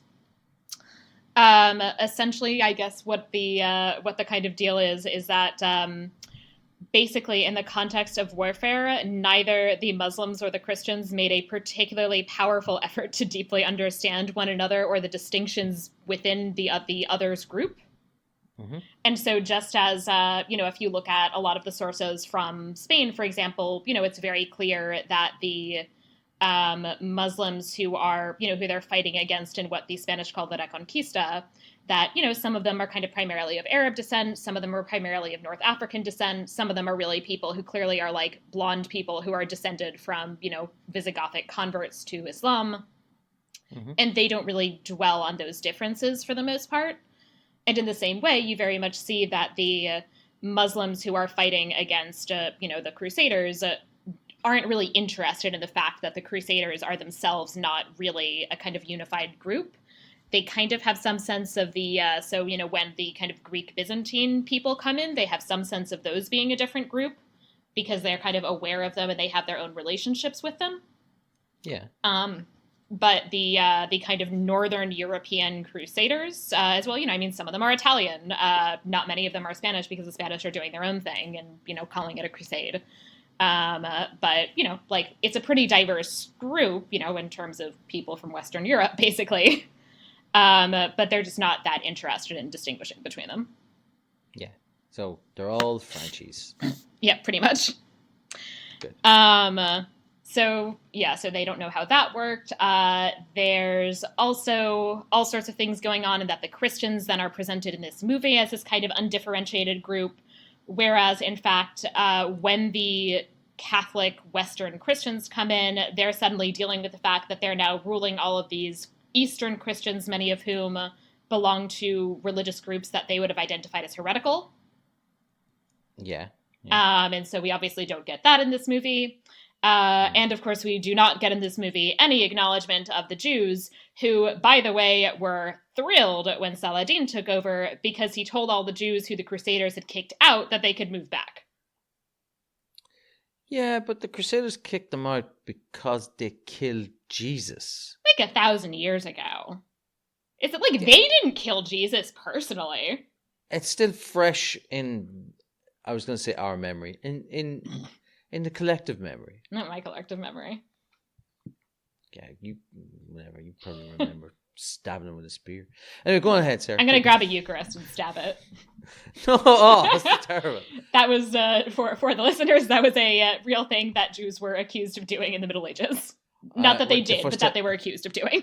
The first time Sarah told me about how her and her friends gone around and just stabbed a Eucharist, I was like, "Oh, what are you talking about?" But apparently, this is a thing that actual Catholics thought was Jewish people were doing. Oh, that's the body of Christ. Let's stab it again. We had so much fun doing it the last time. And also, as Jews, we definitely believe it's the body of Christ. Is the other, like, weird thing presumed in that, like, oh, yes, as Jews, we clearly believe in transubstantiation? Yeah, it's the best. I mean, hey, I think transubstantiation is, like, fascinating, but...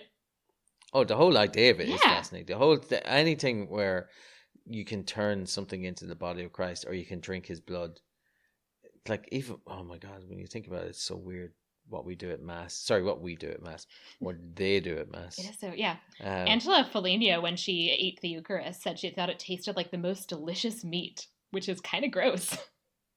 Yeah, and that's a woman who'd eaten quite a bit of meat. Anyway, let's move on.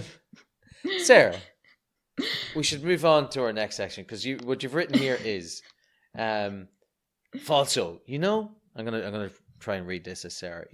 While I was killing Jesus. No, it's kind of like they randomly selected the names of some real people and then changed literally everything about them, which is leading into Historia et Veritas. And Sarah's going to tell us about the fall of Jerusalem and the people involved. Yeah, so, this is definitely going to be something of an oversimplification, but it's going to be way less wrong than the movie. Very few things are less wrong than the movie. And I correct teenagers' math for a living, so I've seen a lot of wrong. Yeah, so this movie is basically like the teen math version of the Crusades. So first of all, Balian of Ibelin was not a blacksmith. He was just like a regular noble dude. He was, he was a younger son, but, I think his brothers died or something, or, found something else to do. And, he ended up inheriting Ibelin from his father. His father, by the way, was actually named Barisan. And I think the change is to kind of basically remind people of more famous crusaders named Godfrey. So like Godfrey of Bouillon, who was like one of the main people involved in the First Crusade. So that's my guess as to why they changed his name to Godfrey for no apparent reason. Yeah. And also because Barisan sounds too much like Balian. It does. But it does sound a little bit like Barristan Selmy. Ooh, it does. And actually, if I'm remembering correctly, I didn't write this part down. I think Balian's name actually was Barisan, and then he, changed / shorted. Like, Balian was, a nickname or something? I don't know. As I said, I didn't write all those details down, but I think there are kind of some sources that go back and forth between calling him Barisan and Balian. Yeah. No, listeners, I am aware of how Sarah's mind works, which means that she's going to contact me in the next week and go, "Can you edit in this bit where I do actually know Balian's nickname?" No, it's fine. It's okay that I don't remember whether his actual name is Balian or Barristan, but it's fine.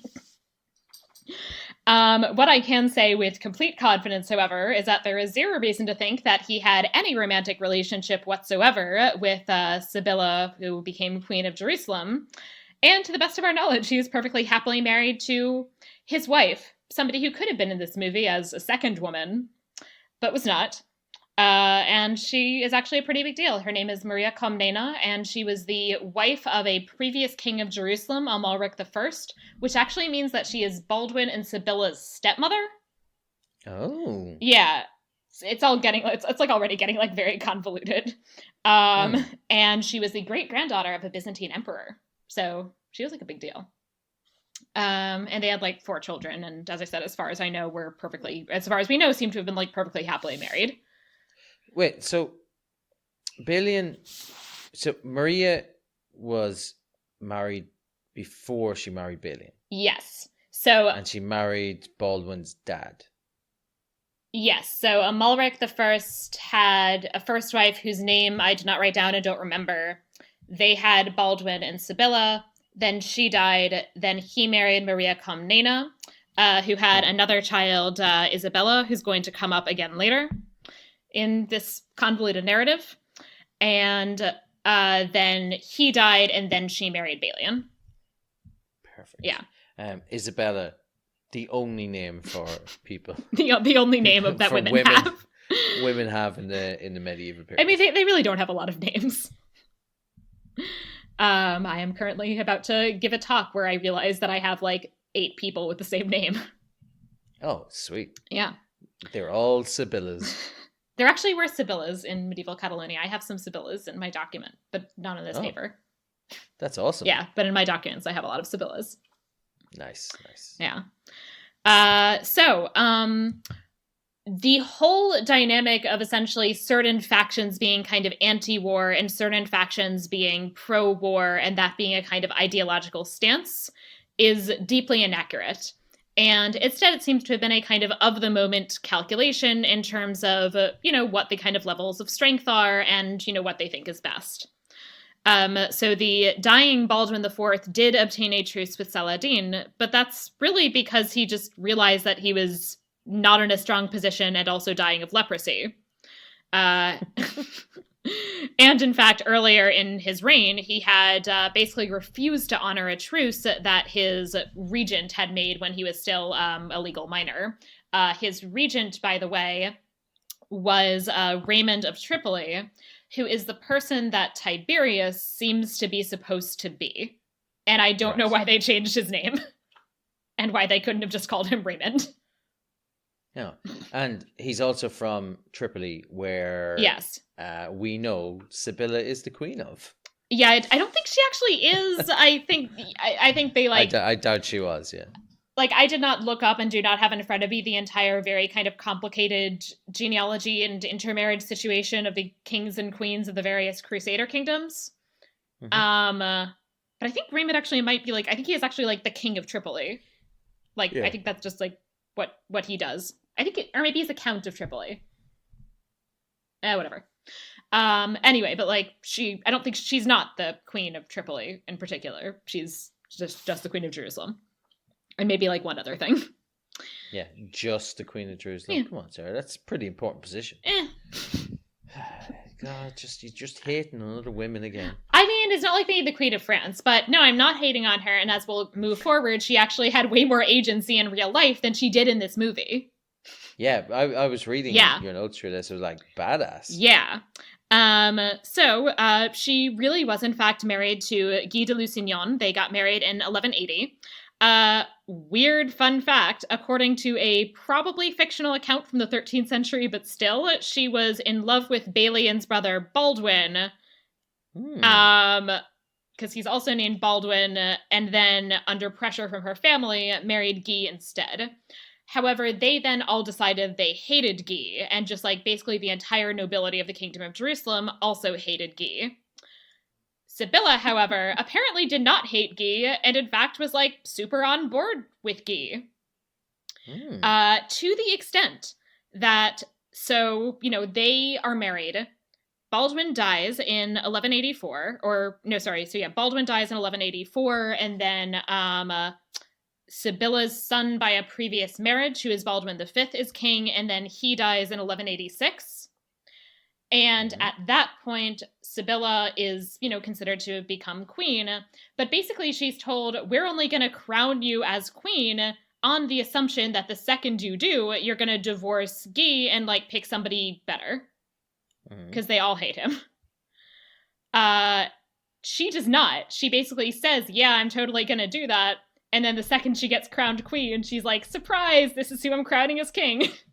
Oh, wow. Yeah. So that scene from the movie is completely different than it was in real life. Yeah, I mean, so it's that scene from the movie, if divorced from all context, might have been accurate in the fact that, okay, they crown her and then she crowns him.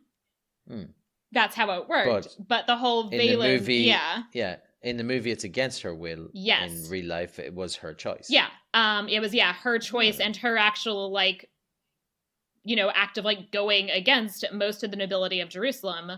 And it very much seems like it's her choice, because if she really had wanted to divorce Guy, she had a lot of support to do so. So there is really no reason to think they didn't get along perfectly well, and that she basically, you know, at least liked and respected him, which for a medieval arranged marriage is, like, you know, pretty good. Yeah, that's what you're looking for. And at least she understood the concept of an arranged marriage. Yeah. Let's see. The Templars, by the way, are a kind of relatively, you know, neutral party in all of these kind of issues between the various people kind of vying for the throne of Jerusalem. They are also not especially evil. I mean, they're very much kind of invested to some extent in, like, there being crusades and a crusader kingdom, because that's pretty much their job. But they are not especially kind of war hungry or anything like that, and don't seem to have been any more, you know, anti-Muslim than the average crusader. Also, Guy de Lusignan and Reynald de Chatillon, who in this movie are presented as being Templars, are not Templars. Because obviously they're not, because especially Guy, it makes no sense, because the Templars are a religious order, and he is very married. That's, like, the point of his character. So they are not Templars. The Templars do exist, but have nothing in common with the Templars in this movie. Yeah. Balian as well is also not somebody who's, like, anti-war on principle, but, you know, he is a pretty pragmatic dude and basically realizes that if they have a war, they're probably going to lose. Yeah, because there's a million of the other guys. Right, exactly.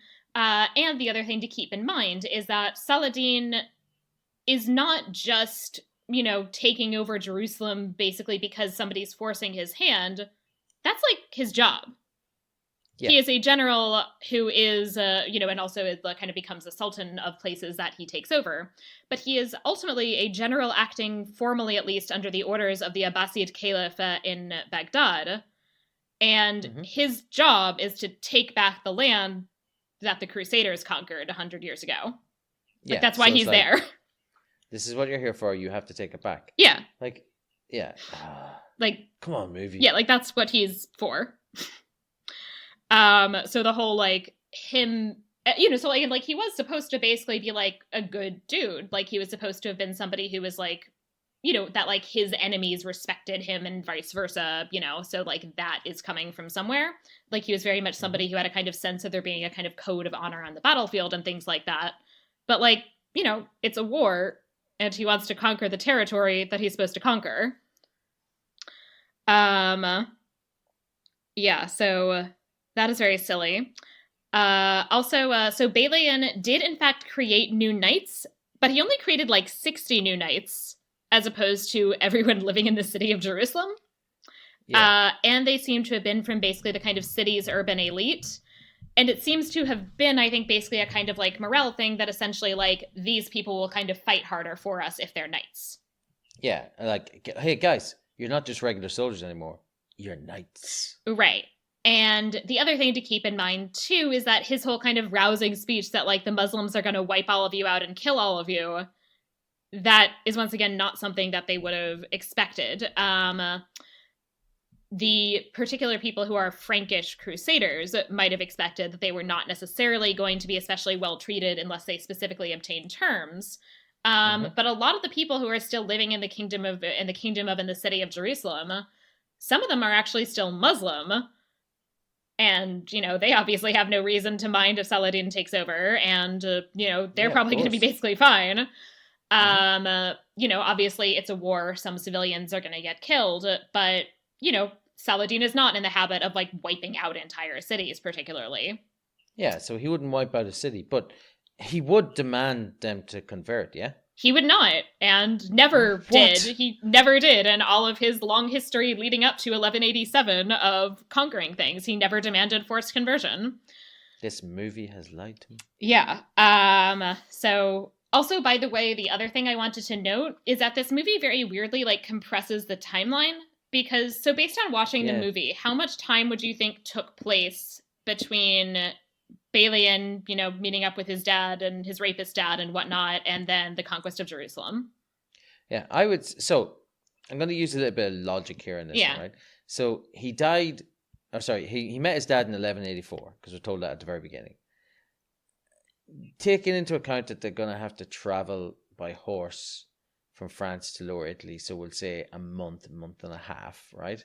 So let's just say it looked cold, so we'll say it was like a March, right? So maybe in March 1184, he's in Italy in June 1184. He gets to Jerusalem, let's just conservatively say by the end of 1184, and then the entire rest of the movie takes place in the space of a month. Yeah, so you would think basically the entire movie covers a period of less than a year. Less than a year. With a lot of that being travel time. Yeah, 8 to 9 months with a bunch of travel time in it, yeah. The real conquest of Jerusalem is in 1187. I was just about to say that, because I knew the real conquest of Jerusalem was 1187. And I was sitting there going, it's definitely not 3 years. Like, I know it's 3 years, but that's not, 3 years have not passed in this book. Yeah, so this movie. They kind of very weirdly compress the timeline.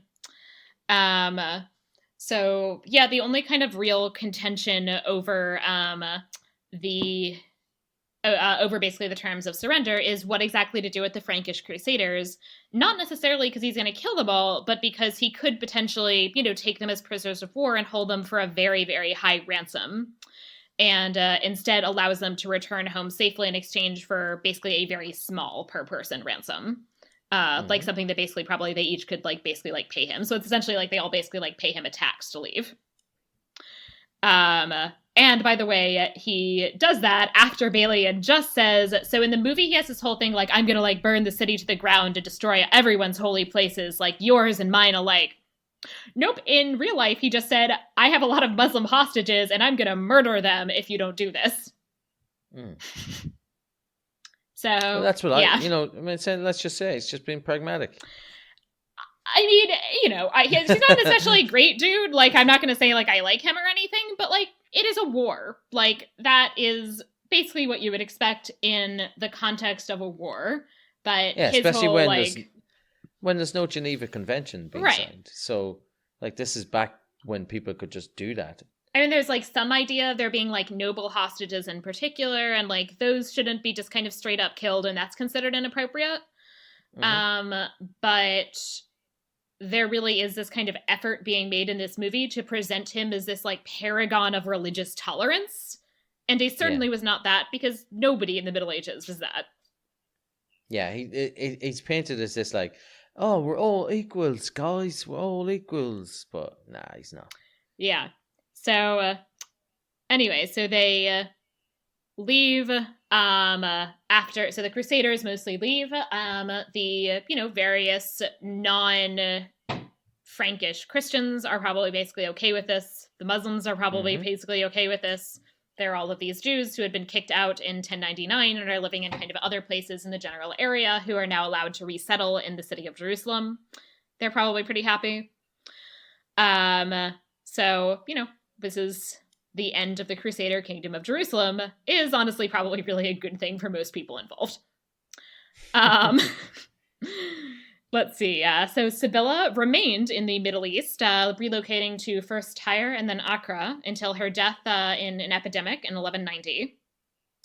And despite the loss of the city of Jerusalem, people still really wanted to be called the King of Jerusalem.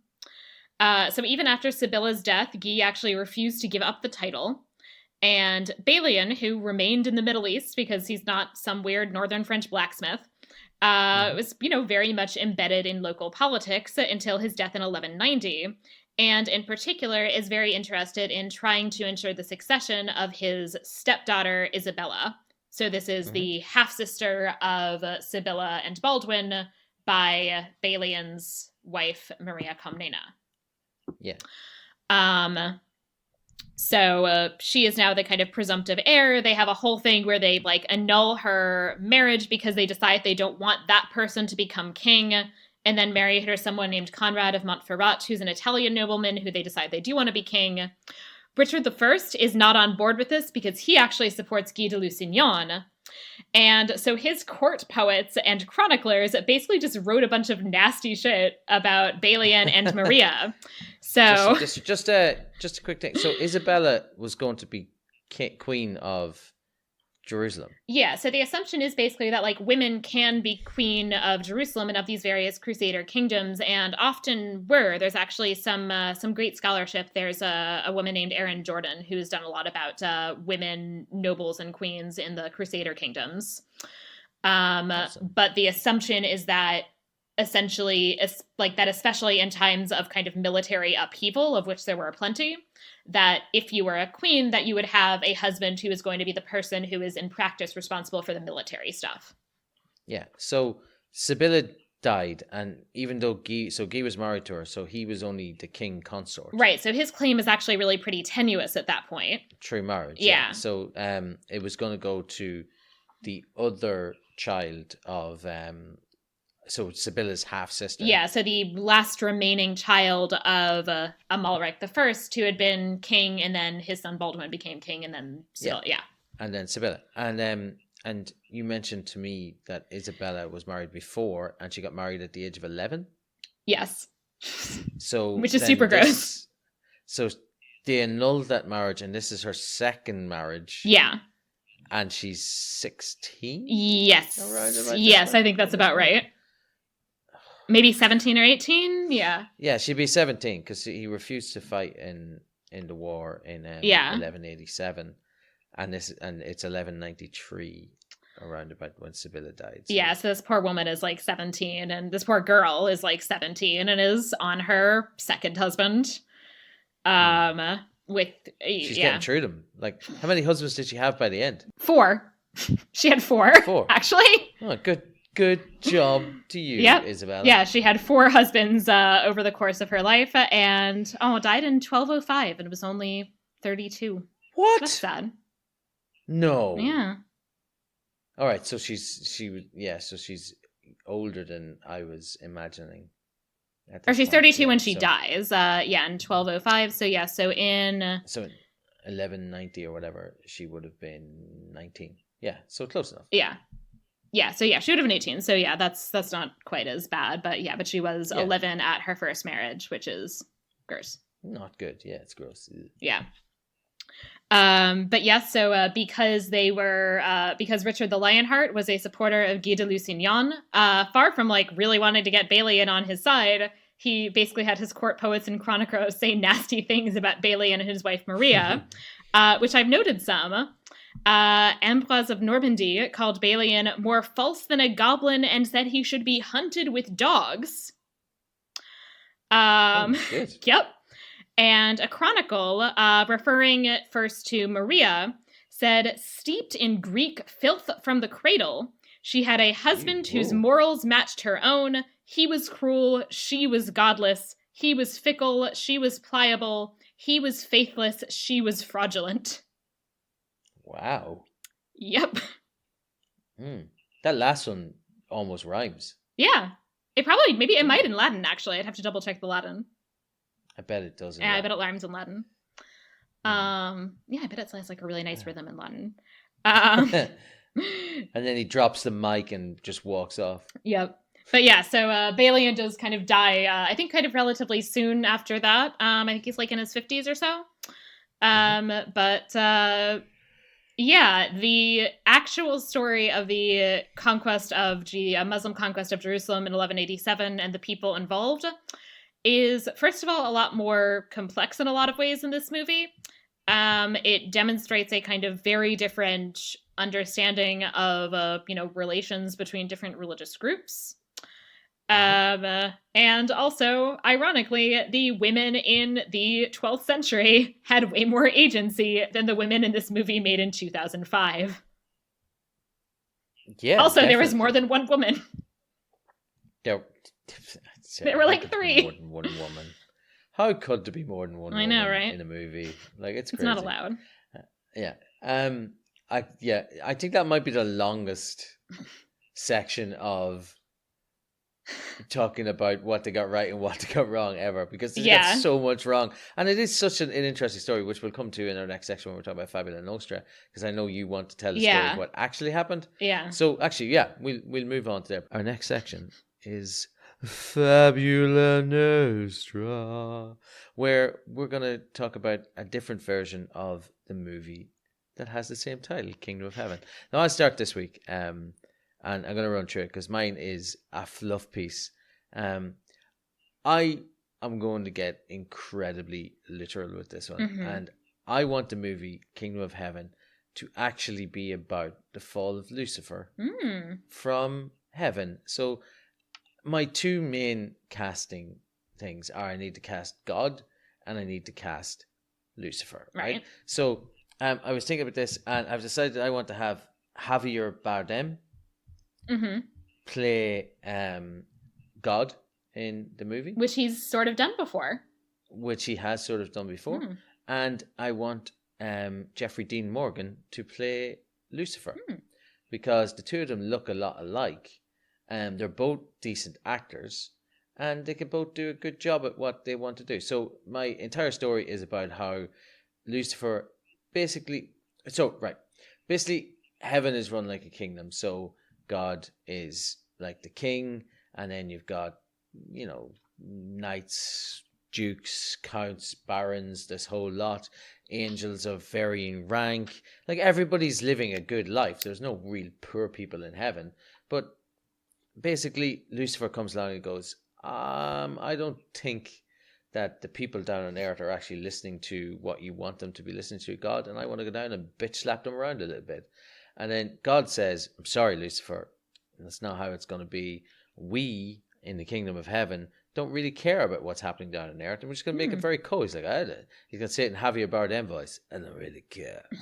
And it's because he doesn't. And the idea is that Lucifer actually wants to be more in touch with the humans. Now, I'm not saying he's necessarily a friendly and, shall we say, what's the best way to describe it?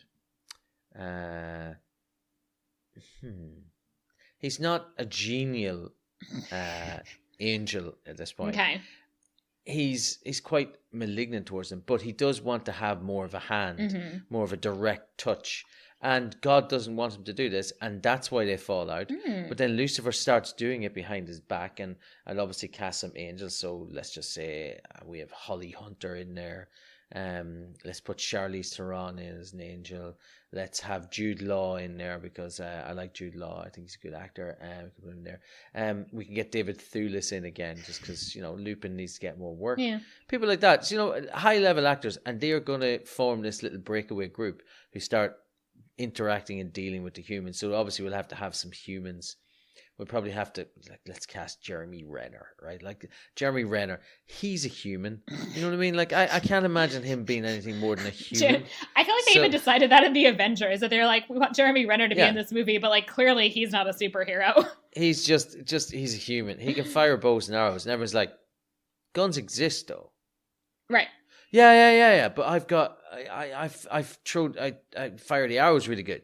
But guns are real. The arrows are kind of like bombs. Like the Muslims' arrows in this movie are just like bombs, the magic apparently. ones which just blow stuff up. And the bombs in in the arrows in that King Arthur movie we watched, Legend of the Sword, where every time they hit something it exploded. But yeah, so it's called Kingdom of Heaven. It's about the fall from grace of Lucifer. I'm going to take it from let's just say I take it from Milton's Paradise Lost. But rather than having like fantastical demons and stuff, we just have people who are trying to dark side. I was thinking you might go, you can get a little bit clever with it and start going into like color changing and people like losing their glow when they start, turning against God and not realizing that it's happening because they still see the glow around other people but can't see the glow around themselves, that kind of stuff. Basically it'd be a way to be tells, and then it would lead to a battle of wills between God and Lucifer, and we know who's going to win that. Yeah. Lucifer. Obviously. And that's my movie. So Nice. It's called Kingdom of Heaven, and it's about that. So it's about stuff that's actually happening in heaven. Yeah. That sounds fun. I would definitely watch that. Oh, good. Now, Sarah, I was reading through yours. I was like, I would definitely watch this. Tell us, what would your Kingdom of Heaven be? So, as I was doing the research, the reason that the Historia et Veritas section was longer than it usually is because this is like a complicated, really interesting story, and I just kept coming across things, because initially I was like, oh, maybe I'll just kind of do it about Sibylla, but then it obviously brings up a lot of different things about connections to different people, and it just kind of kept going.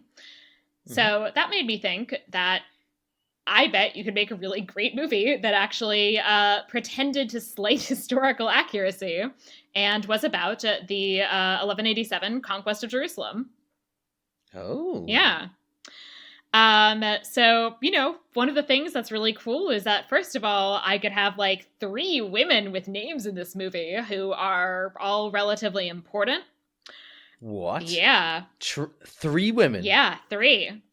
Wow. Yeah. Second, that I think you could do something interesting in terms of there really being kind of shades of gray in terms of, all the Crusaders are like, by modern standards, honestly, probably kind of shitty. Like, they are all basically people who you probably by, today's standards would essentially consider basically like religious zealots. But, they have like their own, issues that they're kind of dealing with and internal conflicts, which are really not about, one of them inherently being that much of a better person than another. So we're doing this, and it's going to be using the same character names as the movie we just watched. Yes, because those are their real names.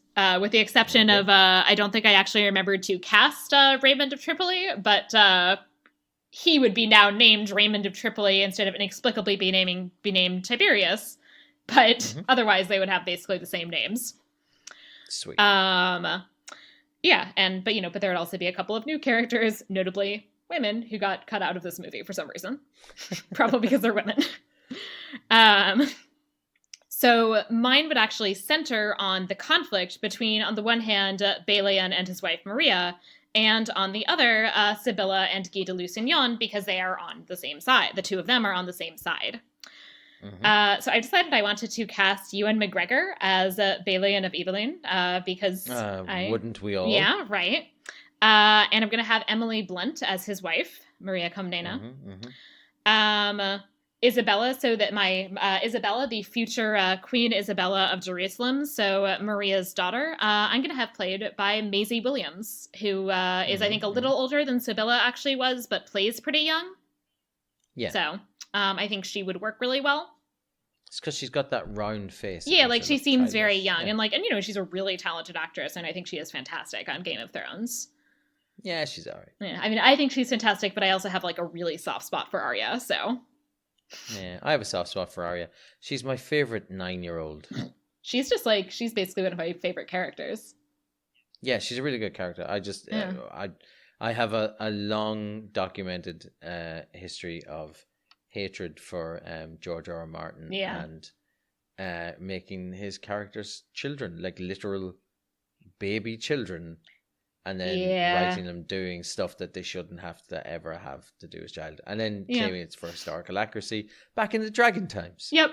Anyway, let's get away from this. Because since apparently we can suspend our disbelief on having dragons, but we can't suspend our disbelief on basically 11-year-olds being raped, which probably did basically happen to poor Isabella, since she was married and probably expected to consummate the marriage at the age of 11. Ugh, okay. Anyway. Yeah. All right. So Maisie Williams is going to be our Isabella. I'm going to let Eva Green reprise her role as Sibylla with the hopes that she will do better with less shitty material. I actually like Eva Green in a lot of things. And I'm going to have Chris Pine. Stick. Chris Pine's dick is going to be Guy de Lusignan because Guy's a dick. There we go. Get it? Because he's a dick. Yeah, I get it. So I think Chris Pine would be a good Guy de Lusignan, and I think actually it would be interesting. I'm not sure I've actually seen Chris Pine play just like a straight up asshole, and I'd be interested to see him like playing a less kind of nice person. I'd be interested in seeing that. Poor Baldwin IV is, not a role that's going to involve a lot of expressive facial expressions since he did in fact have leprosy. Poor Baldwin. So you're casting Paul Bettany. I'm casting Paul Bettany. First of all, because I thought it was slightly funny because Paul Bettany keeps playing roles where they do weird things to his face. There's actually an article that somebody posted on Facebook earlier today, which was basically, why do they keep putting these horrible things on Paul Bettany's face? Oh yeah, there's one like that for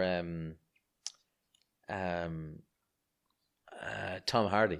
Right. Just like, why did they keep covering up his beautiful face? Right. It's like, here he is in Venom, here he is as Bane, etc. So I'm going to be mean, and I'm going to do that again to poor Paul Bettany. But I think that, he's really talented, and I think he could do a really good job of still playing the role really compellingly, even having to rely just on voice and not being able to use facial expressions. Yeah, because he's a good actor. Yeah. I think it would be fun for Reynald de Chatillon to be played by Jeremy Irons, that Jeremy Irons gets to play the asshole now. Which he's so good at. Exactly. Mm-hmm. I'm also going to make the Patriarch of Jerusalem, the Patriarch Heraclius, into a character, and I'm going to have him be played by Gary Oldman. Oh, who I think I really want to see Gary Oldman playing a patriarch. So I could see that. I could see that. I want to see Gary Oldman as a churchman. And finally, since we are now 13 years after this movie, I'm going to have Alexander Siddig get a promotion, and he now is going to be Saladin now, because he is now of the age that he's getting to the age where he can play Saladin. Oh, sweet. So he's getting promoted as well. Loads of people are getting a change up here, except for Eva Green. She's stuck with Sibylla. But I think Sibylla is going to be a much more interesting character who's going to have much more agency in this movie than she did in the original Kingdom of Heaven. Eva Green's like, but I could be Maria. But I think it'll be really cool to have that scene where basically everyone's like, okay, yeah, Sibylla, you're going to divorce Guy the second we crown you, right? And she's like, oh yeah, definitely. And then she's going to be like, surprise, bitches. I think that would be a great Pine's scene. Like, I'm the king now, the outlaw king. He is the outlaw king. And this is my dick. Exactly. We can have another shot of Chris Pine's dick, which we all need.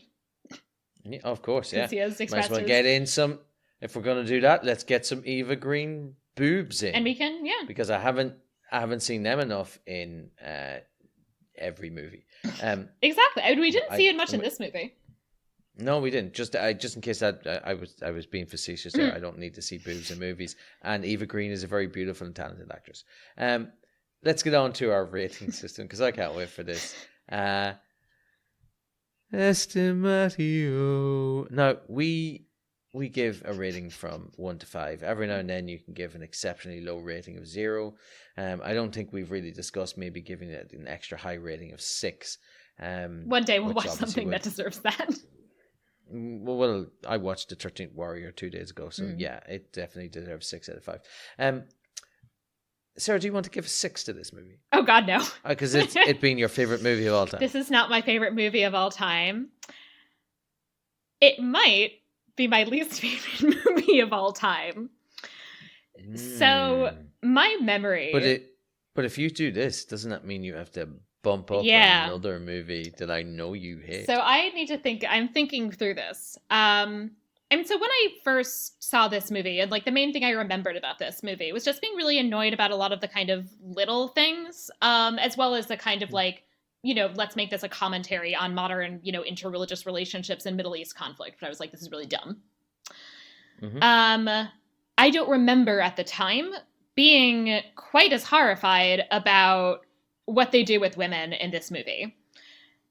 And that was honestly, it was the historical inaccuracies combined with that led me to bring King Arthur Legend of the Sword down to a 0 and making that my 1-0.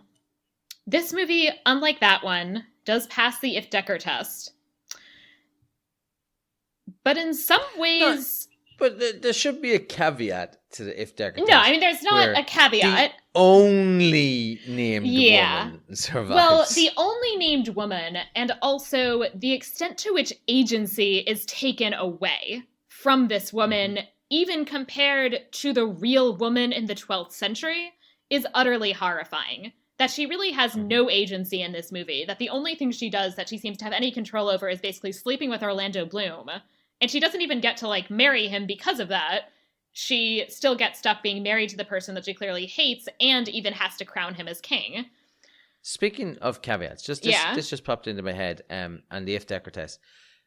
In the Bechdel test, is there a little sideline to the Bechdel test where, so obviously anyone who's listening probably knows the Bechdel test means that a movie will only pass the Bechdel test if 2 female characters have a conversation that's not about a male character at some stage during the movie. Do they have a side thing on it which says if there's only 1 female character in the movie, it doesn't even qualify for the Bechdel test? I mean that's obvious. I would say is that that comes up all the time in the podcast, the Bechdel cast that I listen to. That, there are a lot of movies actually that just only basically have 1 woman, so they pretty much automatically don't pass the Bechdel test. They also, I think, have been kind of interesting in terms of introducing potential caveats in some ways that okay, so obviously it doesn't pass the Bechdel test if, 2 women have a conversation, but they're talking about a man. And they've also kind of questioned, but should it really pass if women are talking about basically just their physical appearance, with the presumption in the movie almost always being that they're interested in their physical appearance as a way to please men?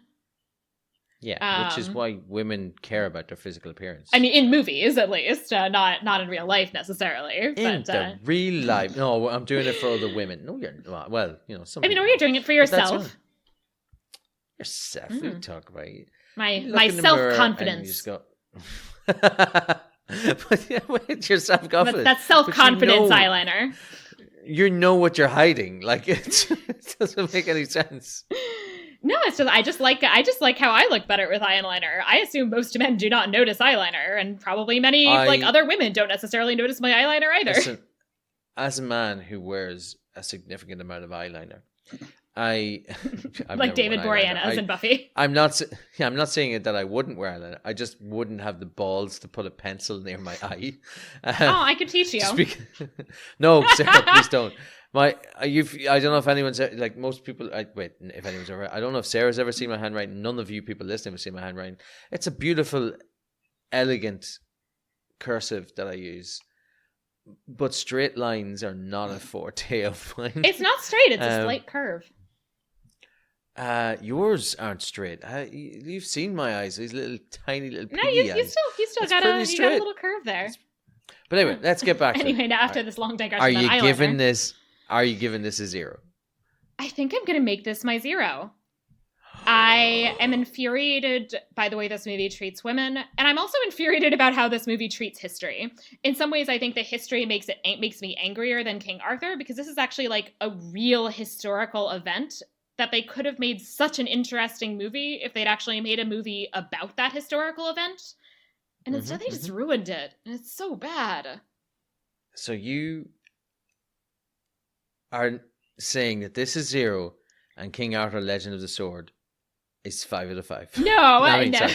King Arthur is now 1 out of 5. It does not go back up to 5. Yeah, I just assumed it just cycled around. So it's now 1 out of 5, right? Yeah, no, I can take that. I can see this, right? Now my 0 out of 5 is steadfastly staying as 0 out of 5 Even with the Statham star, it should have got a minus movie. So In the Name of the King and Dungeon Siege Story is still the worst movie we have covered. This I'm going to give a 1 out of 5. So loads of people say, "Oh, whoa, you should watch the director's cut." I've seen the director's cut.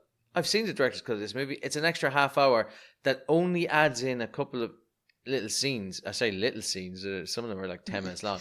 That are just annoying. They're not. They don't like. Oh, it's a better movie. Yes, it's got a better overall structure as a movie, but it still doesn't make it a better movie. It just makes it a longer movie. Like, right. What it adds to it takes away in the fact that you're then sitting for 3 hours and 15 minutes or whatever it happens to be to watch the end of it. So it's not significantly better. Yeah. This movie is overly long. It's overly simplified and then somehow complicates itself in its own storytelling. Even the characters don't seem to agree with their own motivations. Like, they're trying to start a war that they actively say, we are going to get crushed. No tactician in the history of the world would sit there and go, I am going to make the choice. Because again, can't point this out enough. It's the Crusaders who decide to go and attack Saladin. And their plan is to walk through the desert for 10 hours before the battle because they want to surprise Saladin. And I'm like, you're surprising him with tired, thirsty, half-dead soldiers. Right. I need to kind of look up the details. I think something like that actually did happen, that they were actually really dumb about that battle. But with the exception of that, if you actually took the real motivations and choices and actions of these characters, they largely make a great deal more sense in reality than they do in this movie. In reality, yeah. In reality, the stuff that I read, because after reading your notes, I was like, actually, this is really interesting. So I went and did my own research. Not better research than Sarah's, because she'd look up proper historical stuff. I'd look up stuff that was written by dudes who were like, I'm going to turn this into a little story for people, right? And the stuff I've read, it's genuinely interesting. Yeah. I'm like, wow, yeah, I want to get in some of this, which is why I would definitely watch Sarah's movie. But yeah, look, guys, it's not the worst movie. I don't think it's in the bottom 2 movies we've seen. But this is 100% as bad, if not worse, than Robin Hood. It's definitely worse than that. And honestly, I feel like it's less fun. I feel like King Arthur Legend of the Sword at least had a couple of things here and there that were fun.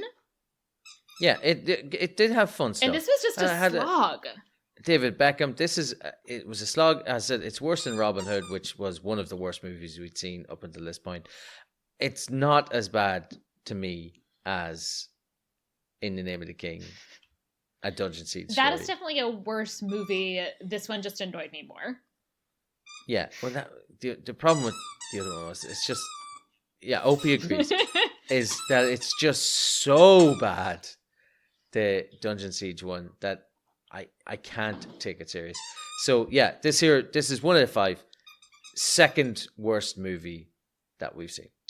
Yeah. So don't watch this movie. No. But do watch this movie. Well, watch this movie. Maybe watch it. Everybody watch it. Kate, watch this movie. We should organize a group watch some evening. Oh God, we should. We'll all watch this and just whoever's in the Facebook group, just insult the crap out of this movie. Just tear into it. So you should watch this movie if we do a group watch at some point. Otherwise, you might not want to watch this movie. But you should continue to listen to our podcast, and you should join our Facebook group where maybe one day we will have a group watch of this terrible movie. Also, if you enjoy us, you should rate and review us on iTunes/Apple Podcasts. And you should follow and connect with us on Twitter at Media-eval Pod. That's MEDIAEVALPOD. Also, if you have any kind of feedback or questions or suggestions for us, please do send us an email. We are at media.evalpod@gmail.com. Yeah, get in contact with us, people. We both of us love interacting with people who are listeners. And anytime we post about it in any of the various Facebook groups we're in, don't be afraid to get in and give us your responses on what the episode is like. And if we're doing anything that you think we need to improve on, so for example, if I'm talking too much, just say, hey, Ollie, Sarah's the one with all the smarts here. Like, you keep quiet.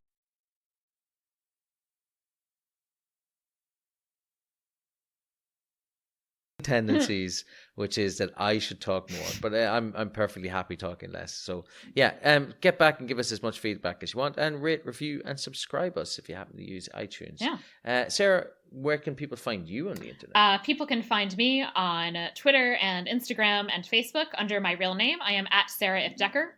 And yeah, please, feel free to reach out to me and, let me know if I'm very boring when I talk about the Middle Ages, or if my dog is making too much noise with her squeaky toy. And I'll cut most of that out. And Ollie, where else can they find you on the internet? You can find me at my other podcast. It's called Best Acquaintances, where myself and my friend Emily, and we talk to people that we know from internet groups, and it's a lot of fun. You could also just find me on the internet. Just look for Ollie Brady. There's not too many other Ollie Bradys. That's Ollie, not Ollly. And God, anybody who'd name themselves Ollie with a Y, commoners. It's like the Sarah's without an H. It's the Sarah's. I'm Sarah. I'm sorry. Look, we probably have listeners named both of those, so it's fine. You're all lovely people. Name yourself whatever you want. Especially if you're a girl, call yourself Isabella. As like all women. Like all women should be. Sarah, always a pleasure. You too. And wait, yes, what are we going to do next week? Are we doing? Oh God, we completely forgot about this. What movie should we do next week, Sarah? I don't know. What should we do next week? Do we want to? I say Mm-hmm. I say this. We watch the new Robin Hood. Yes, let's do it. Because I've heard some good, bad things about it. Yeah. And what one person told me was, Ollie, you're gonna hate this movie, but you're also gonna love this movie, because apparently it's just so ridiculously stupid that it's like it's almost infectious. So if you get in on board with it. So I think I might end up liking this movie. I saw the trailer for this movie before, I don't know, maybe seeing Solo, and yeah, that's it was what I like saw the too. highlight. Solo was fine, but like seeing the trailer was like the highlight of that experience. So I am so excited to watch this movie. I kind of like Solo. I like Solo okay. I have issues that are not related to this specific podcast, actually, with like the way they deal with women in Solo, but... There is a good thing. Does Solo count as a medieval movie because it was in a galaxy far, far away a long time ago? It's like the Middle Ages it's a prequel, so it's like the Middle Ages relative to the other Star Wars movies, right? Sweet. It definitely covers. Guys, next week we're doing Solo, a Star Wars story. So anyway, Sarah, always a pleasure. You too. Again. And we'll chat to you next week. All right, yeah. Bye, everybody. Bye.